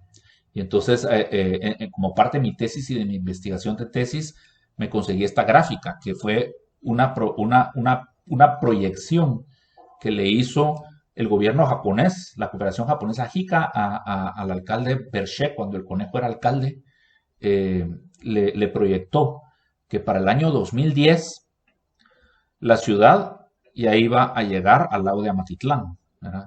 Este es el lago de Amatitlán, miren. Lo amarillo es residencial, lo rojo es comercial, lo morado es industrial y lo azul es público. Digamos que este es el aeropuerto. Esto es la Petapa, digamos, industrial. Pero ellos veían que lo residencial iba a llegar al lago de Amatitlán. Esta gráfica la superamos por mucho. Digamos que para el 2010, para el año 2000, ya se estaban haciendo proyectos residenciales en Palín, no en Amatitlán, en Palín. Y sí se proyectaba que, digamos, esta es la San Juan, esta es la Roosevelt, que todo iba a ser comercial, que toda la parte central de la ciudad iba a ser totalmente comercial. Y esta es una ciudad monocéntrica, es una megalópolis monocéntrica, con un solo centro, ¿verdad? Ese es el uso de suelo, el patrón de uso de la ciudad de Guatemala. Fíjense en esta mancha roja, que va de la Liberación a la zona 1. Pero piensen en el triángulo, digamos, del centro cívico acá, el Trébol y la zona 10. En ese triángulo está el 60% del Producto Interno Bruto de todo el país. Aquí se gana el 60% de todo el dinero de Guatemala, en ese triángulo. Entonces, cuando vienen ustedes y hacen apartamentos adentro de este triángulo, 4 grados norte, por ejemplo, los precios de metro cuadrado de los apartamentos de 4 grados norte, ¿por qué no estamos desarrollando toda la zona 9, pues? Yo vivo en Tivoli, estoy aquí en Tivoli ahorita, y estoy cerca de la iglesia Inmaculada de Tivoli, ¿verdad? Porque todos esos terrenotes no son verticales de apartamentos, digamos, y convencemos a todos los de Ciudad San Cristóbal que se vengan a vivir a la zona 9 y que caminen a sus trabajos a la zona 10. ¿No? La zona 9 de noche, acá es Barrio Rojo. Hay discotecas y lugares para las chicas, ¿verdad? Y afuera están en la calle, ¿verdad? Las que antes estaban en la zona 1, ahora están en la zona 9. Cuando estamos a un lado de la reforma y de los trabajos y el Producto Interno Bruto del país, ¿verdad? Entonces, ¿por qué estamos desperdiciando tanto nuestro urbanismo tan céntrico? ¿Por qué seguimos pensando en hacer proyectos en el Pulté Golf, por ejemplo? ¿No? Entonces, me traba la... Ok, de los grandes dilemas, digamos, esas grandes guerras de hacia dónde vamos con la ciudad, un dilema una gran confrontación histórica y que todos los que estudiamos urbanismo conocemos la historia, es el enfrentamiento entre Jane Jacobs y Robert Moses. Jane Jacobs es esta señora de la izquierda. Ella era secretaria y vivía en Brooklyn. Y Robert Moses era un desarrollador de infraestructura para el gobierno americano, pero él era del sector privado. Entonces él se ganaba un montón de las licitaciones para construir esas grandes autopistas y era un tipo súper conectado con todos los senadores y con todos los congresistas, ¿verdad? Entonces era un tipo súper poderoso a nivel de todos los Estados Unidos, muy conectado, y tenía este proyecto de atravesar la isla de Manhattan con 2 autopistas, ¿verdad? Y entonces ella se opuso al proyecto. Ella vivía en Brooklyn y en Brooklyn sí atravesaron esta autopista y partieron su barrio en el que ella creció, lo partieron en 2 con esta autopista. Entonces ella lo odió. Ella dijo, esto se paseó en toda una parte de la ciudad que era lindísima. Y entonces ella se dedicó a hacerle la guerra a este tipo de urbanismo, porque el ciudadano de a pie, el que no es arquitecto, digamos, y que no entiende lo que piensan, el dilema de lo que estamos pensando los arquitectos, que unos pensamos que debemos hacer este tipo de proyectos y los otros piensan que debemos hacer esos otros tipos de proyectos y tenemos como una guerra intelectual entre nosotros. Eso ustedes que no son arquitectos no lo piensan ni les interesa, ¿verdad? Lo que piensan es cómo viven su vida y si les gusta o no les gusta, cómo les está quedando la zona 10 o cómo les está quedando la zona 16 o cómo les está quedando la carretera El Salvador, ¿verdad? Entonces ella era de eso, ¿verdad? Pero cuando se dio cuenta que se lo estaban arruinando, ella dijo, no, yo tengo que aprender de esto y tengo que explicar por qué no me gusta, ¿verdad? Y entonces ella con su pura observación y con su pura curiosidad y su puro espíritu, digamos, de intelecto, porque obviamente era una mujer muy, muy inteligente, se volvió experta en urbanismo y escribió un libro, que es este libro que ustedes ven ahí al lado de ella, que se llama La vida y la muerte de las grandes ciudades americanas, ¿verdad? Y es Biblia para los que estudiamos urbanismo. O sea, ella, de secretaria, nos da clases a los urbanistas que venimos detrás de ella, ¿verdad? Y ella hizo unas protestas enormes organizadas con carteles y todo, y estuvo una tarde en la cárcel porque ella protestó y evitó que Robert Moses pudiera hacer estas autopistas adentro de Manhattan, y Manhattan no tiene autopistas. Entonces, cuando ustedes quieren atravesar, digamos que está aquí Manhattan, y aquí está New Jersey, y aquí está Brooklyn y Queens, y ustedes sí tienen autopistas acá, y tienen autopistas acá, y tienen unos túneles y unos puentes. Entonces, digamos que ustedes quieren ir en carro de ¿cómo se llama? De Queens acá a New Jersey. Y resulta que tienen que atravesar Manhattan. Pues se pueden ir en autopista y atravesar el túnel hasta acá. Acá se tienen que atravesar la ciudad entre sus cuadras y sus semáforos, con todos los problemas que eso pueda causar, hasta que puedan retomar en autopista y seguir, ¿verdad? Pero no hay autopistas en Manhattan. Y eso es por Jane Jacobs. Y eso salvó Manhattan, ¿verdad? Entonces, Manhattan es la ciudad más rica del mundo. La gente más rica del mundo vive en Manhattan. Es donde más dinero se gana, donde los bienes raíces son más caros en todo el mundo. Y no tiene autopistas. Y es parte de su gracia, es parte de su chiste. Esto se hubiera paseado en Manhattan, ¿no? Y se lo debemos a Jane Jacobs. Entonces, hacerle la guerra al automóvil es algo muy inteligente, es algo estratégico, demostrado, ¿verdad? Entonces, hay que empezárselo a hacer, ¿verdad? Entonces, digamos, cuando yo miro que agarran la quinta calle, zona 9, y la vuelven toda en una misma dirección hacia la zona 8, y la empiezan a convertir en una especie de autopista, eso es una lástima. Si hubieran dejado la quinta calle, zona 9, ahí al norte del Parque de la Industria, de doble vía, como era, y entonces el carro no va tan rápido y se traba un poco más, pues es más fácil hacer apartamentos en la zona 9. Pero si empezamos a volver las calles de la zona 9 autopistas, resulta que es más fácil poner Barrio Rojo, ¿verdad?, en la zona 9. Entonces, aparece a finales de los años 70, principios de los años 80, Leon Krier. Leon Krier es un arquitecto de Luxemburgo, y de hecho no es arquitecto porque no se graduó, es arquitecto honoris causa.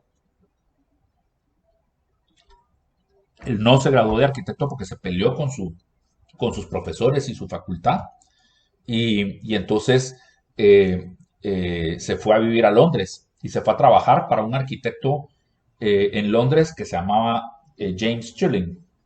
Y James Stirling es un arquitecto modernista porque en esa época todos eran modernistas, o sea, dominaba la idea de que el futuro de la arquitectura estaba en la arquitectura moderna. Y a finales de los 70, principios de los 80, empiezan unos de ellos a preguntarse si de verdad están haciendo arquitectura bonita, o sea, si de verdad la arquitectura moderna es bonita. Y empiezan a darse cuenta que la arquitectura antigua sí era bonita, o sea, la estética, la belleza, el balance, el de verdad poder decir que esto es bello, es bien diferente que poder decir que esto está chilero, ¿verdad? La arquitectura moderna puede ser chilera, puede ser dramática, puede ser fantástica, pero bonita, bella, bella. O sea, si nos paramos, digamos, enfrente del Oakland Mall y lo miramos, podemos decir que es un edificio bello. Si nos paramos frente a la catedral, sí podemos decir que es un edificio bello. Sí nos gusta objetivamente a todos, ¿verdad? Si nos paramos frente a la Merced, ahí en la Antigua, o a cualquier casa de la Antigua, sí podemos decir que es bella. Y sí podemos decir que la ciudad de la Antigua es una ciudad bella. Es una ciudad bella. No es que yo lo diga, no es que lo diga Juan Pablo Rosales, no es que a mí me guste. Les aseguro que hay muy poca gente a la que a la Antigua Guatemala no le guste. Hay muy poca gente que se atrevería a decirles que la Antigua Guatemala es fea, ¿verdad? Sería una minoría total. La Antigua Guatemala es objetivamente bella, le gusta a todos, le gusta a los niños, a los viejos, a los rusos, a los japoneses, a los guatemaltecos, ¿verdad? La Antigua Guatemala es apreciada porque es bella, ¿verdad? El Oakland Mall puede ser rechilero, puede estar de moda ahorita. Tal vez dentro de 10 años hay que remodelarlo, igual que la pradera zona 10. La pradera zona 10 hubo que remodelarla para poderla actualizar un poquito, ¿verdad? Cuando surgió el Oakland Mall. Ya no era tan bella, ¿verdad? Poder decir que es bello, poder decir que zona pradera es bello, poder decir que el Design Center es bello. A mí me cuesta mucho, ¿verdad? A mí de verdad no me gusta. No los considero bellos, ¿verdad? Sé que están de moda, sé que ahí están las oficinas en zona pradera, están las corporaciones y que no sé qué, pero yo no puedo decir que es bello. Y tiene su futuro marcado, porque lo mismo le pasa al edificio del Triángulo, la zona 4. El edificio del Triángulo, la zona 4, estuvo de moda en los años 70 cuando lo hicieron. Se hizo a la par mi papá estaba construyendo ay Dios, donde está el club industrial, la Cámara de Industria, el edificio de la Cámara de la Industria, y al final de la Reforma. Ese lo estaba construyendo mi papá y mi tío, Failo Tinoco, con su socio Johnny Lacapa, estaban construyendo el edificio El Triángulo al mismo tiempo. Y mi papá nos llevaba a la obra y nos subíamos a los pisos de arriba y mirábamos Yurrita ahí abajo y mirábamos el edificio del Triángulo en construcción cuando yo era niño. Yo tenía, no sé, 5 o 6 años. Bien chiquito, tengo de mis primeras memorias Realegre. Irnos en los domingos en la tarde, mi papá nos llevaba a ver sus obras. Y entonces, en esa época, el Triángulo fue un éxito, fue sensacional, de los primeros edificios altos de Guatemala. Y todo el mundo quería tener su oficinita en el Triángulo, ¿verdad? Pero hoy, hace no sé, unos 6 meses, salió una noticia de que se le cayó el techo al penthouse, se pudrió la estructura metálica y se cayó el techo en el piso hasta arriba. Y se miraba desde el lado de Yurrita, demolido el piso hasta arriba. Y es por falta de mantenimiento, pues, y uno se sube a los elevadores del edificio del Triángulo y se menea el carro del elevador así para todos lados porque están todos desajustados los rieles del elevador y son aquellos elevadores que todavía están forrados de fórmica anaranjada por adentro y los botones todos viejos, ¿verdad? Y uno sabe que al edificio del Triángulo ni mantenimiento le dan bien porque ya las oficinas se han devaluado porque el edificio ya es un edificio feo, se mira feo, ¿verdad? Así se va a ver, no sé, View Cayalá. Levanten la mano a quienes les gusta View Cayalá. Yo sé que está de moda que los apartamentos de allá adentro son rechileros, pero ¿quién puede decir que es bello? ¿Verdad? ¿Y quién se atreve a decir de una vez que desde el principio es feo? Aunque a mí me parece un muro soviético espantoso, ¿verdad? Entonces, que se paseó en Cayalá, por cierto, ¿no? Para mí se paseó en Cayalá. Entonces, imagínense que estuviera la Antigua y al fondo estuviera el edificio View Cayalá, ahí entre la Antigua y el volcán de agua. Parte, lo que tiene chiste la Antigua es que no tiene un cochino edificio moderno, ¿verdad? La arquitectura moderna ha fracasado totalmente en la búsqueda de la belleza, porque dentro de la agenda de la arquitectura moderna no está la búsqueda de la belleza. Dentro de la agenda de todo lo que el hombre hacía en toda su historia estaba la belleza. Cuando hacía un plato para comer, le ponía adornos. Cuando hacía un cubierto, un tenedor, lo adornaba. Cuando hacía una columna, la adornaba, le ponía capiteles con flores y le ponía bases, ¿verdad? Y le ponía anillos para hacerla más interesante, para que no fuera un palo, ¿verdad? Lo adornaba. Y entonces la arquitectura el hombre la adornaba, el arte el hombre la adornaba, los utensilios el hombre los adornaba, los muebles el hombre los adornaba, porque dentro de todo lo que el hombre hacía estaba la agenda de la belleza, porque la belleza, igual que la amistad, igual que el amor, es una necesidad del hombre, es una de esas necesidades que lo hacen diferente que al resto de los animales, digamos, ¿no? El hombre necesita de amistad, necesita de amor, necesita de la verdad, necesita de la justicia, necesita de la belleza. El hombre necesita esas cosas, no puede vivir sin ellas, no puede vivir sin belleza. Entonces, cuando viene la arquitectura moderna y mete dentro de su agenda el progreso, el futurismo, y ya no nos preocupemos por la belleza porque es superflua, empieza a quitarle comida al hombre, empieza a quitarle cosas que el hombre necesita, ¿verdad? Dentro de su naturaleza. Entonces, por eso es que ha fracasado y por eso es que apreciamos tantísimo las ciudades antiguas y por eso es que nos gastamos miles de dólares en viajes a París y a Grecia y a las ciudades de antes, a Roma, ¿verdad? Ustedes se pueden ir a Dubái, no es necesario. Ir a Dubái, no se preocupen. Pero no se vayan a quedar, no se vayan a morir antes de dejar de ir a Roma, ¿verdad? Es decir, no dejen de ir a Roma, no dejen de ir a Jerusalén, no dejen de ir a París, por lo menos una vez en su vida, ¿verdad? A ningún otro lugar, a Disney no tienen que ir, a Miami tampoco no es necesario, no tienen que conocer Las Vegas, eso no es necesario, no se pierden de nada. Pero si no van a París por lo menos una vez en la vida, si no vivieron, pues, no vivieron. Entonces, aquí están estas cosas. Empieza Leon Krier cuando se muda a Londres para trabajar a James Stirling y James Stirling empieza a preocuparse por decir, creo que no estamos haciendo ciudades bellas, creo que no estamos haciendo arquitectura bella, nosotros los arquitectos modernos. Entonces, uno de los primeros que empiezan un movimiento que se llama el posmodernismo, que son arquitectos modernistas que empiezan a pensar en que tal vez habían cosas en la arquitectura de antes que valía la pena recuperar y empiezan a hacer una serie de experimentos que la verdad es que no les resultaron muy bien. Cuando ustedes ven la arquitectura posmodernista es bastante fea, pero son los primeros que empiezan a tratar de agregarle otra vez el ingrediente a la arquitectura moderna. El problema es que lo hacían de una forma comprometida, digamos, no se cambiaron a hacer francamente la arquitectura de antes, sino que empezaron a decir, hay que meterle ingredientes de la arquitectura de antes a la arquitectura moderna. Y entonces hicieron la arquitectura posmoderna y eso es lo que la hacía fea. Hay dos edificios en Guatemala que representan el movimiento posmoderno. Uno, en realidad hay tres, y se los voy a decir y van a coincidir conmigo. Uno está enfrente, en la 15 Avenida Zona 13, enfrente a donde quedaba el colegio Lensen.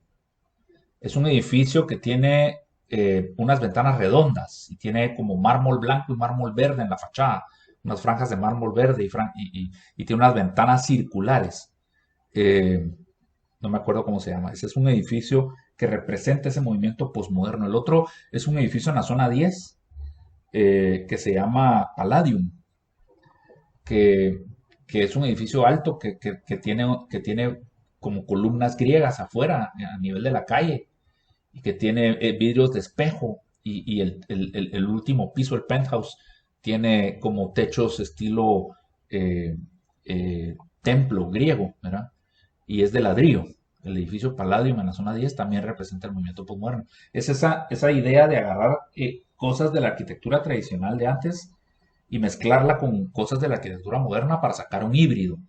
Entonces, James Stirling representó el inicio de ese movimiento, pero digamos que no hicieron un bonito movimiento, pero se les da el mérito de que son los primeros que levantaron la duda de que si la arquitectura moderna era o no adecuada para el hombre, ¿no? Entonces, Leon Krier a eso le gustó y se fue a trabajar para él cuando se peleó con sus profesores, porque se peleó con sus profesores porque le estaban enseñando solo arquitectura moderna.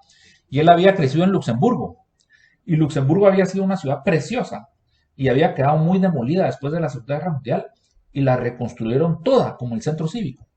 Entonces digamos que tenemos la zona 1 y la bombardean durante la Segunda Guerra Mundial, y a la hora de reconstruirla, en vez de volverla a hacer como la zona 1, la hacemos como el centro cívico. Y ya no queda nada de la zona 1 y todo se volvió como el centro cívico. Entonces, eso a él no le gustó y se fue a trabajar para James Stirling.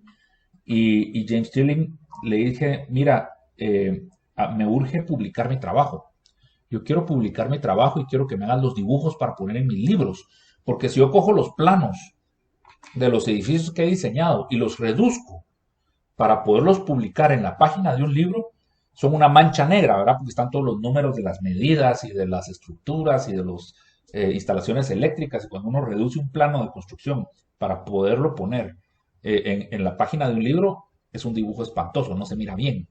Entonces hay que hacer unos dibujos nuevos para poder poner en las páginas del libro, que son una versión muy como un resumen del plano. Se agarra del plano solo las líneas principales y se dibuja un dibujo con mucho menos líneas, para cuando uno lo achiquite, se mira muy bonito en la página del libro, ¿verdad?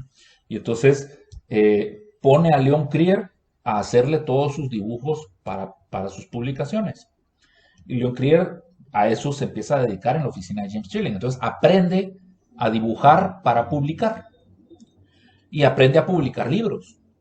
Y se hace amigo del príncipe Carlos y le empieza a decir que él está totalmente en contra de toda la arquitectura moderna y de todo el tipo de ciudades modernas, ¿verdad? Igual que su mentor James Trilling.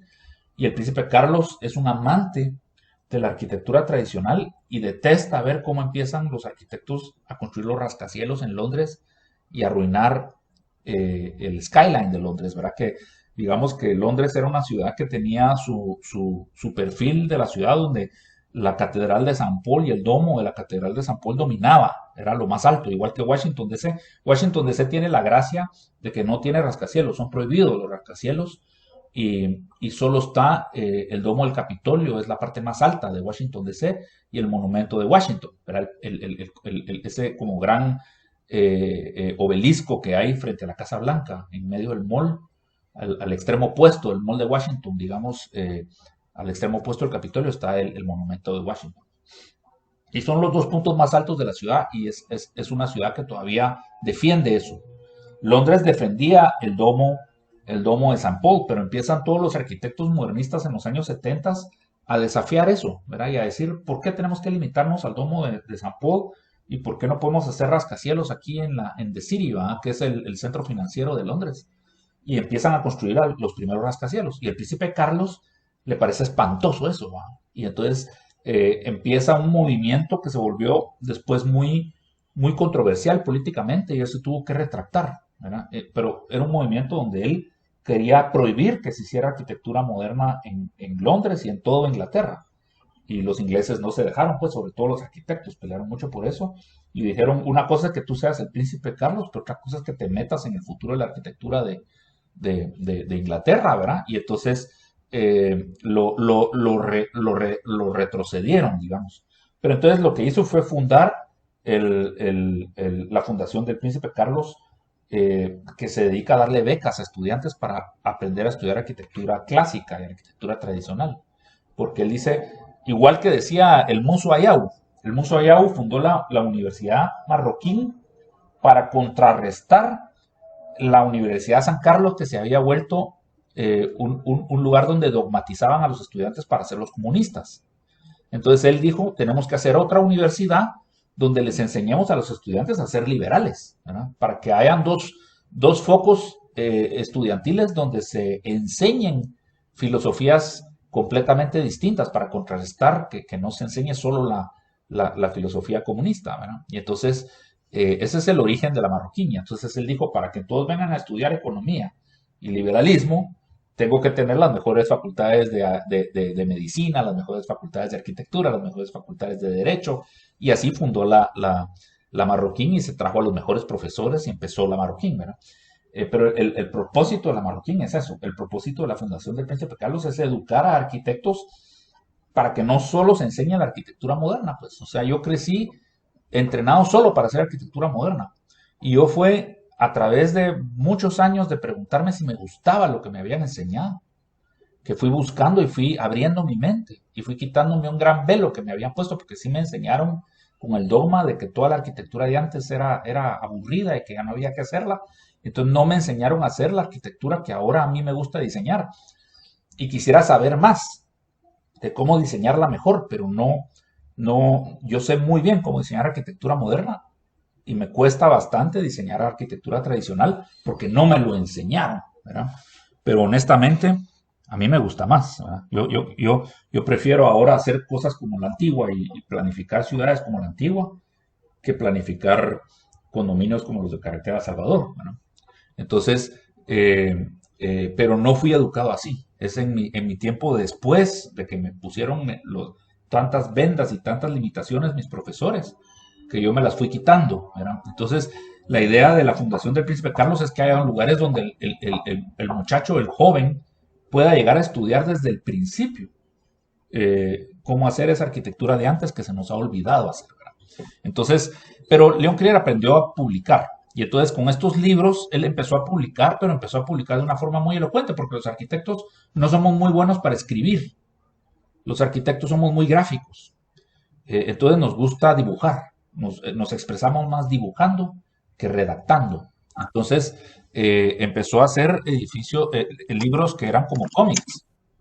Y entonces aquí empieza, por ejemplo, a explicar en estos sus dibujos tipo cómics cómo lo absurdo que hemos hecho de separar los usos de la ciudad y haciendo una ingeniería de tráfico, estamos tratando de determinar el ancho de las autopistas que deben unir la parte administrativa de la ciudad con la parte comercial de la ciudad o la parte industrial de la ciudad con la parte residencial de la ciudad. Nos hemos obsesionado por hacer una separación de los usos de suelo. Eso es igual que coger la dieta. Imagínense que zonificáramos la dieta y entonces el lunes solo se pueden comer 32 pintas de líquidos, el martes solo se pueden comer 3 kilogramos de carne, el miércoles solo se pueden comer 2,5 kilogramos de grasas, el jueves solo se pueden comer 3 kilogramos de pasta, ¿verdad? El viernes 2 kilogramos de pescado y así, y resulta que se muere el paciente y entonces ya no se puede continuar con el experimento. Imagínense que tuviéramos que comer zonificado, ¿verdad? Y eso es como que cuando zonificamos la ciudad y le estamos diseñando el espacio público a nuestro carro, es como que decir, pongámosles unas pistas de jogging para que nuestros carros puedan salir cómodos, hacer ejercicio en las mañanas y cuando vayamos a la oficina, tengamos un espacio para que ellos también puedan quedarse tranquilos abajo, contentos con su propio cubículo, igual que nosotros vamos a estar arriba, ellos estén bien protegidos y bien cómodos abajo y en la casa hagámosles dormitorio, que los dos hijos, el hijo y la hija pueden compartir dormitorio, pero el carro tiene que tener su propio dormitorio. Y el carro tiene que tener hasta su pijamita, hay unos que hasta pijama le ponen al carro, ¿verdad? Entonces, es ridículo. Y cuando construimos esos suburbios residenciales, realmente estamos en guerra con la ciudad, estamos sitiando la ciudad y la estamos empezando a bombardear. Y todas las mañanas la bombardeamos, igual que los alemanes tenían sitiado a Leningrado, ¿verdad? Y lo bombardeaban todas las mañanas y literalmente la vamos destruyendo, ¿verdad? Y entonces, digamos, la imagen de la izquierda es Downtown Houston en los años 70. Imagínense cómo quedó erosionado. Eso es lo que le estamos haciendo a la zona 1. Miren esta cuadra de aquí abajo. Esta cuadra de aquí abajo, por pura casualidad, queda intacta. ¿Y qué tiene esa cuadra? Tiene una iglesia acá. Acá tiene un edificio de oficinas de unos 5 pisos de alto. Acá tiene un par de manor houses. Manor houses son unos como mansiones que en realidad son unos edificios de apartamentos, de unos 12, 16 apartamentos, sin elevador, ¿verdad? Pero que parecen mansiones. Y aquí tiene un par de mansiones verdaderas, ¿verdad? Entonces, miren, tienen una mezcla de productos de bienes raíces en la misma manzana. Y si ustedes replican esta manzana en todas estas manzanas, ustedes se pueden imaginar que Houston era como la antigua, con un estilo de arquitectura diferente, tal vez un estilo de arquitectura tejano, pero un tejido urbano muy similar al de la antigua y al de la zona 1, con mansiones y casitas, pared por medio, y con iglesias y casas vecinas, ¿verdad? Y edificios de oficina a la par de las casas, ¿verdad? Nada de que condominios residenciales. Entonces, ¿cómo el carro la destruyó? ¿Cómo ese bombardeo desde el suburbio la destruyó? Lo que la destruyó es el suburbio, no el carro. Lo que destruyó la zona 1 es Vistahermosa y Carretera El Salvador, no el carro. Es los bienes raíces y los proyectos inmobiliarios de la periferia, lo que destruye las centralidades. Lo que está destruyendo la antigua no es el carro, son los condominios de casas que se están haciendo en San Miguel Dueñas, en Antigua Gardens, digamos en Ciudad Vieja, los que están en la salida a San Juan del Obispo, las Gravileas. Eso es lo que está destruyendo la antigua, no el carro, las bienes raíces, ¿verdad? Y entonces, por eso es que estamos en esta clase, porque estamos hablando de bienes raíces. Y entonces, miren esta ciudad, esto es Lucca, Italia. Lucca, Italia es una ciudad, y hablemos ahora de ecología. Les voy a empezar a hablar de ecología y de sostenibilidad.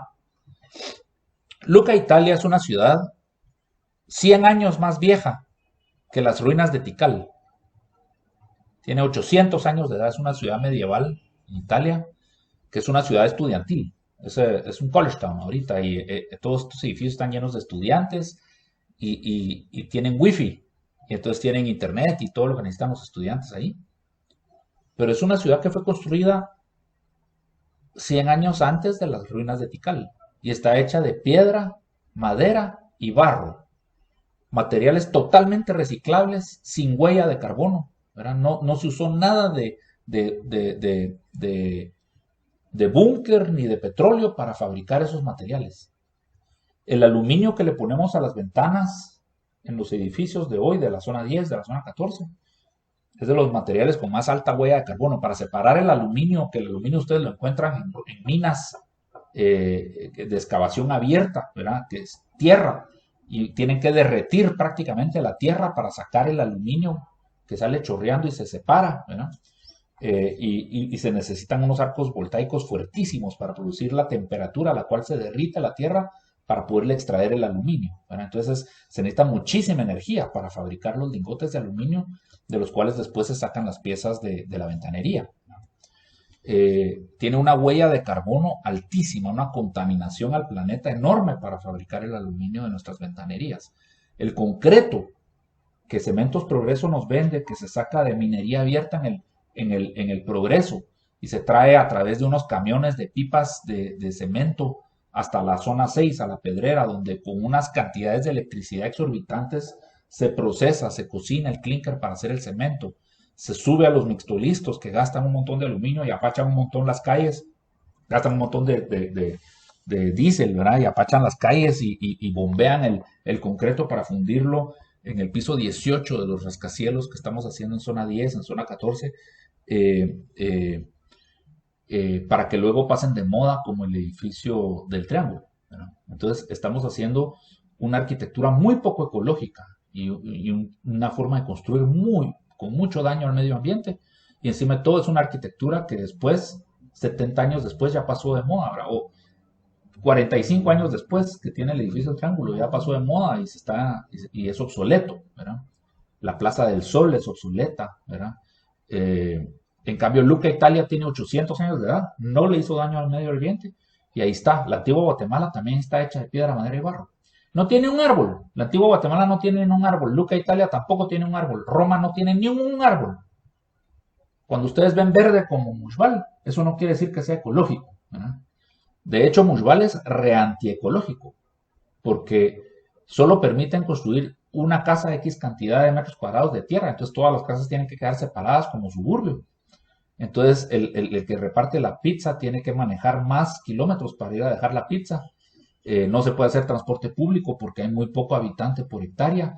El drenaje no es ineficiente, crear colectores de drenaje, entonces todos son fosas sépticas y se contamina el subsuelo. En resumen, a veces lo más verde es lo más antiecológico. Y es donde yo les digo, en el urbanismo la verdad está oculta. Y ciudades como la zona 1, como la Antigua, que no tienen un solo árbol, que solo tienen sus bogambilias que le cuelgan de las paredes y de repente llegan al tanque La Unión donde están las palmeras, o al Parque Central, o a la Alameda Santa Rosa, ahí cerca de la antigua cárcel en la Antigua, y tienen esos momentos verdes bien dramáticos, bien bonitos, que contrastan con el resto de la ciudad y que lo orientan a uno, le sirven a uno para saber en qué parte de la ciudad está, ¿verdad? Pues Roma tiene momentos así, tiene momentos verdes, pero no es una ciudad llena de árboles, ¿no? Y Luca tampoco, y sin embargo son mucho más ecológicas que el suburbio americano, ¿verdad? Entonces hablemos de ecología. A veces la ecología también no es tan aparente, pues, pero estas ciudades son muy ecológicas. Y entonces él en sus dibujos, pues en un pergamino, digamos, limpio, ordenado, pone lo que el hombre debiera hacer, y en un pergamino roto y caótico pone lo que el hombre está haciendo, ¿verdad? Y entonces él dice, no, el hombre siempre utilizó el tamaño del cuerpo humano como regla para darle escala a las cosas, y un tamaño máximo de ciudad donde ponía todo.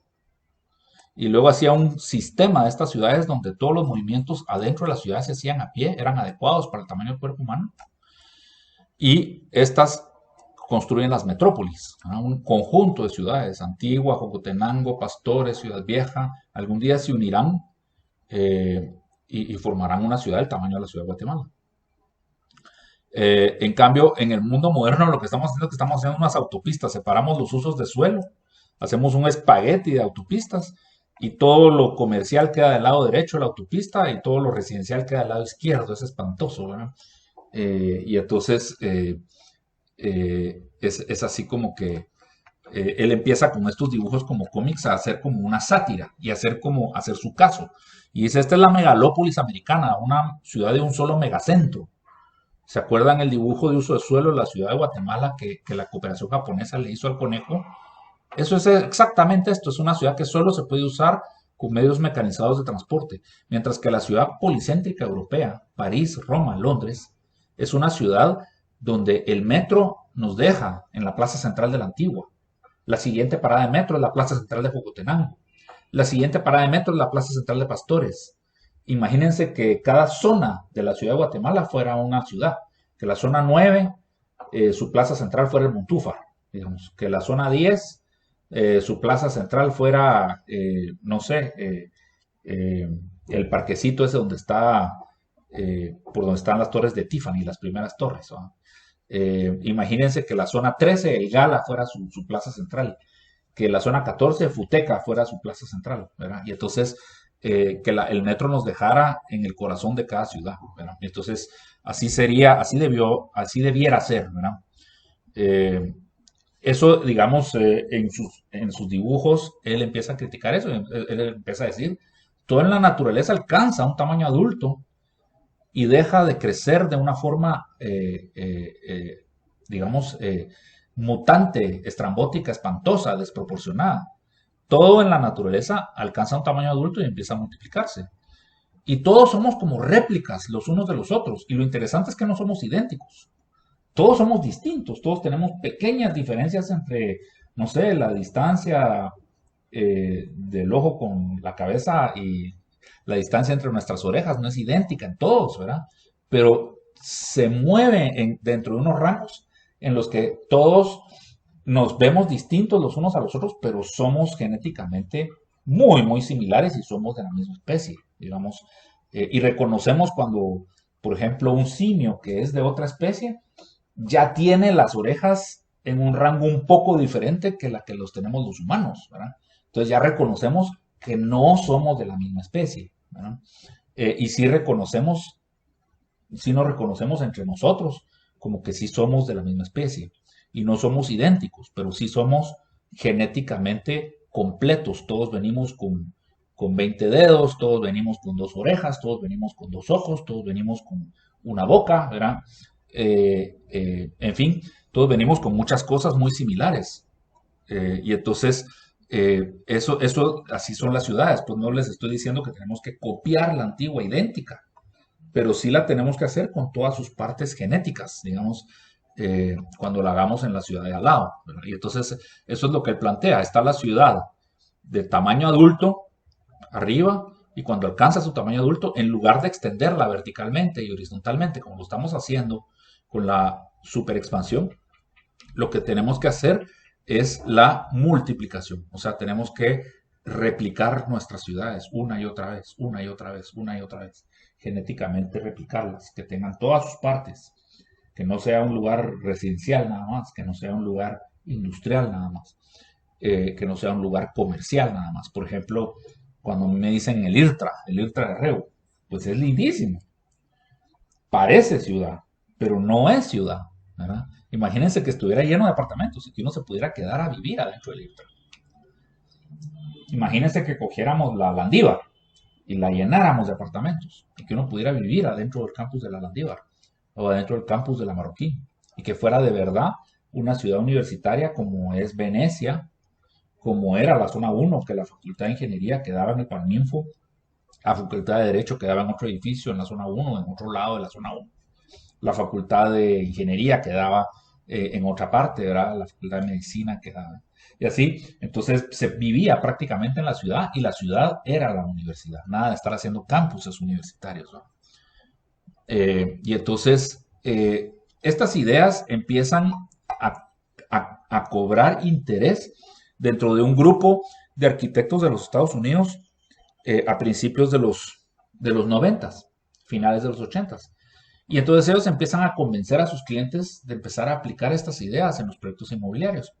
Y empieza el movimiento neourbanista en Estados Unidos, que eso es lo que yo fui a estudiar.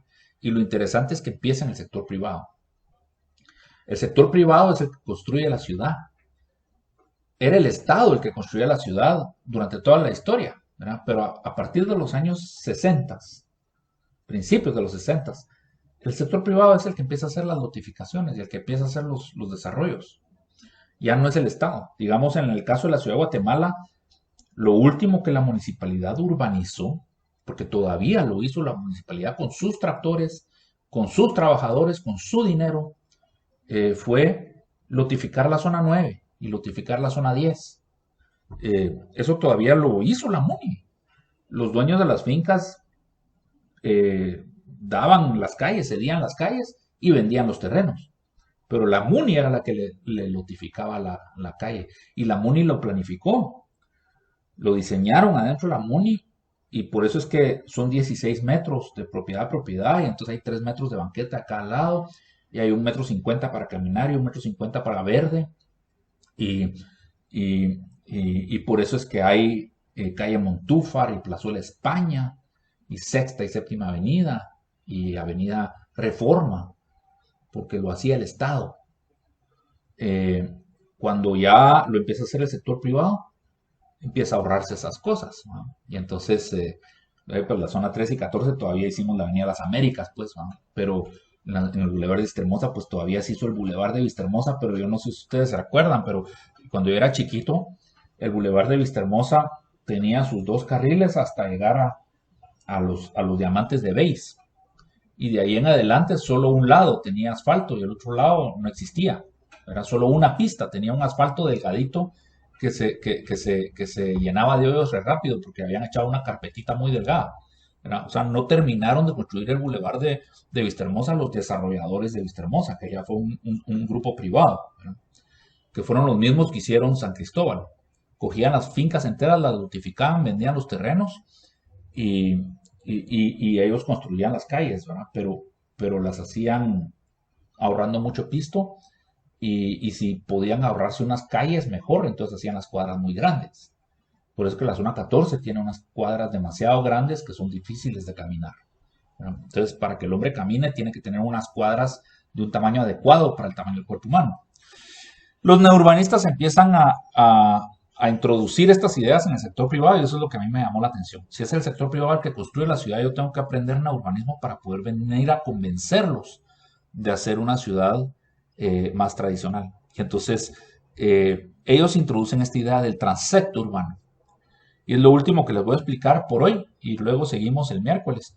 Pero el transecto urbano es una forma de zonificar, pero ya es una forma de volver a zonificar de manera más quirúrgica, digamos, en escalas más pequeñas. Ya no hablar de que todas aquellas hectáreas son residenciales o todas aquellas hectáreas son industriales o todas aquellas hectáreas son comerciales. Olvídense de zonificar así. Para empezar, no zonifiquemos separando los usos. Zonifiquemos separando la cantidad de construcción nada más, los índices de edificabilidad. Y luego que zonifiquemos a escalas mucho más pequeñas. Por decirles, imagínense que esta calle es la Diagonal 6. Y esto es el barranco de Oakland, atrás de Oakland. Entonces, a distancia peatonal, ustedes pueden ir desde donde es reserva natural, que no se puede construir nada, hasta donde están los edificios más altos y la parte más densa de la ciudad, más urbana de la ciudad. Pero ustedes pueden caminar. Y eso quiere decir que ustedes pueden distribuir todos los productos inmobiliarios por toda la ciudad, si se usa este tipo de zonificación. Digamos que aquí es G2. Entonces aquí, como es G2 en el POT, tengo que dejar el 70% de área permeable. Entonces tengo que separar las casas. Y tengo que dejar ocupar solo el 30% y lo más tiene que ser verde. En cambio aquí es G5, entonces no tengo que dejar nada verde, puedo construir el sótano totalmente en todo el terreno y puedo construir más pisos. Aquí es G3, por decirles, entonces puedo hacer townhouses. Entonces yo podría estar haciendo chalets, podría estar haciendo casas como las de Carretera El Salvador y apartamentos como los de la zona 14 o la zona 4 a distancia peatonal unos de otros, ¿verdad? Si usamos este tipo de zonificación. Y yo puedo, digamos, cambiar el urbanismo de la parte urbana de la ciudad. Si yo pienso que aquí los árboles, como esto va a ser muy peatonal, las banquetas no tienen verde, son totalmente peatonales y los árboles los siembro con planters, ¿verdad? De hierro, para que la gente pueda pararse al lado del árbol y que no le arruine su tierra, digamos, y que no haya jardineras con alambritos que sean obstáculos para el peatón o para el ciclista o para la patineta. En cambio acá, cuando estoy ya acercándome al barranco de Oakland, las calles ya son todas torcidas, tal vez no tienen maqueta, tal vez ya solo hago la cintita asfáltica y el peatón y el carro tienen que usar el mismo espacio, ¿verdad?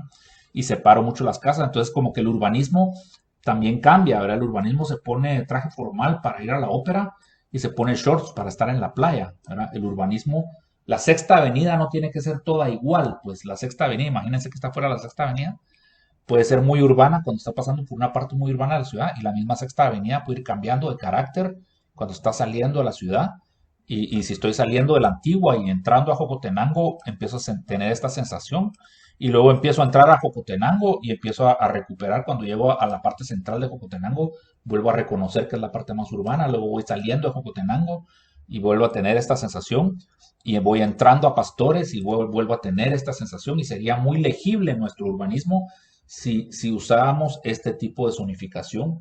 Y este tipo de zonificación lo inventaron los neurbanistas en Estados Unidos en los años 80 y 90.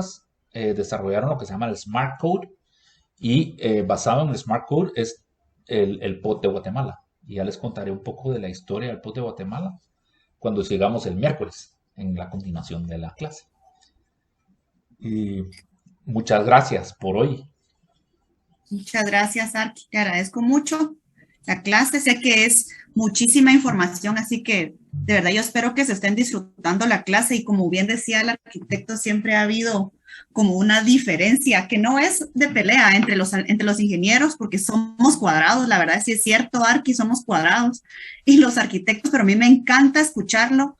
Con cada grupo aprendo cosas nuevas del urbanismo y realmente es una base bien importante para ustedes los corredores de bienes raíces. Es una clase de mucho conocimiento, así que de verdad espero que estos 4 días podamos absorber y aprender muchísimo del tema que nos expone el arquitecto, que de verdad es, realmente créanme que es una base para todo lo que continúa después. Y vamos a dejar ya el tiempo para la asistencia, así que yo lo dejo con Ceci y vamos a detener las grabaciones de la clase y nos vemos el miércoles, Arqui. También muchas gracias. Ok, muchas gracias, Miriam. Es un gusto.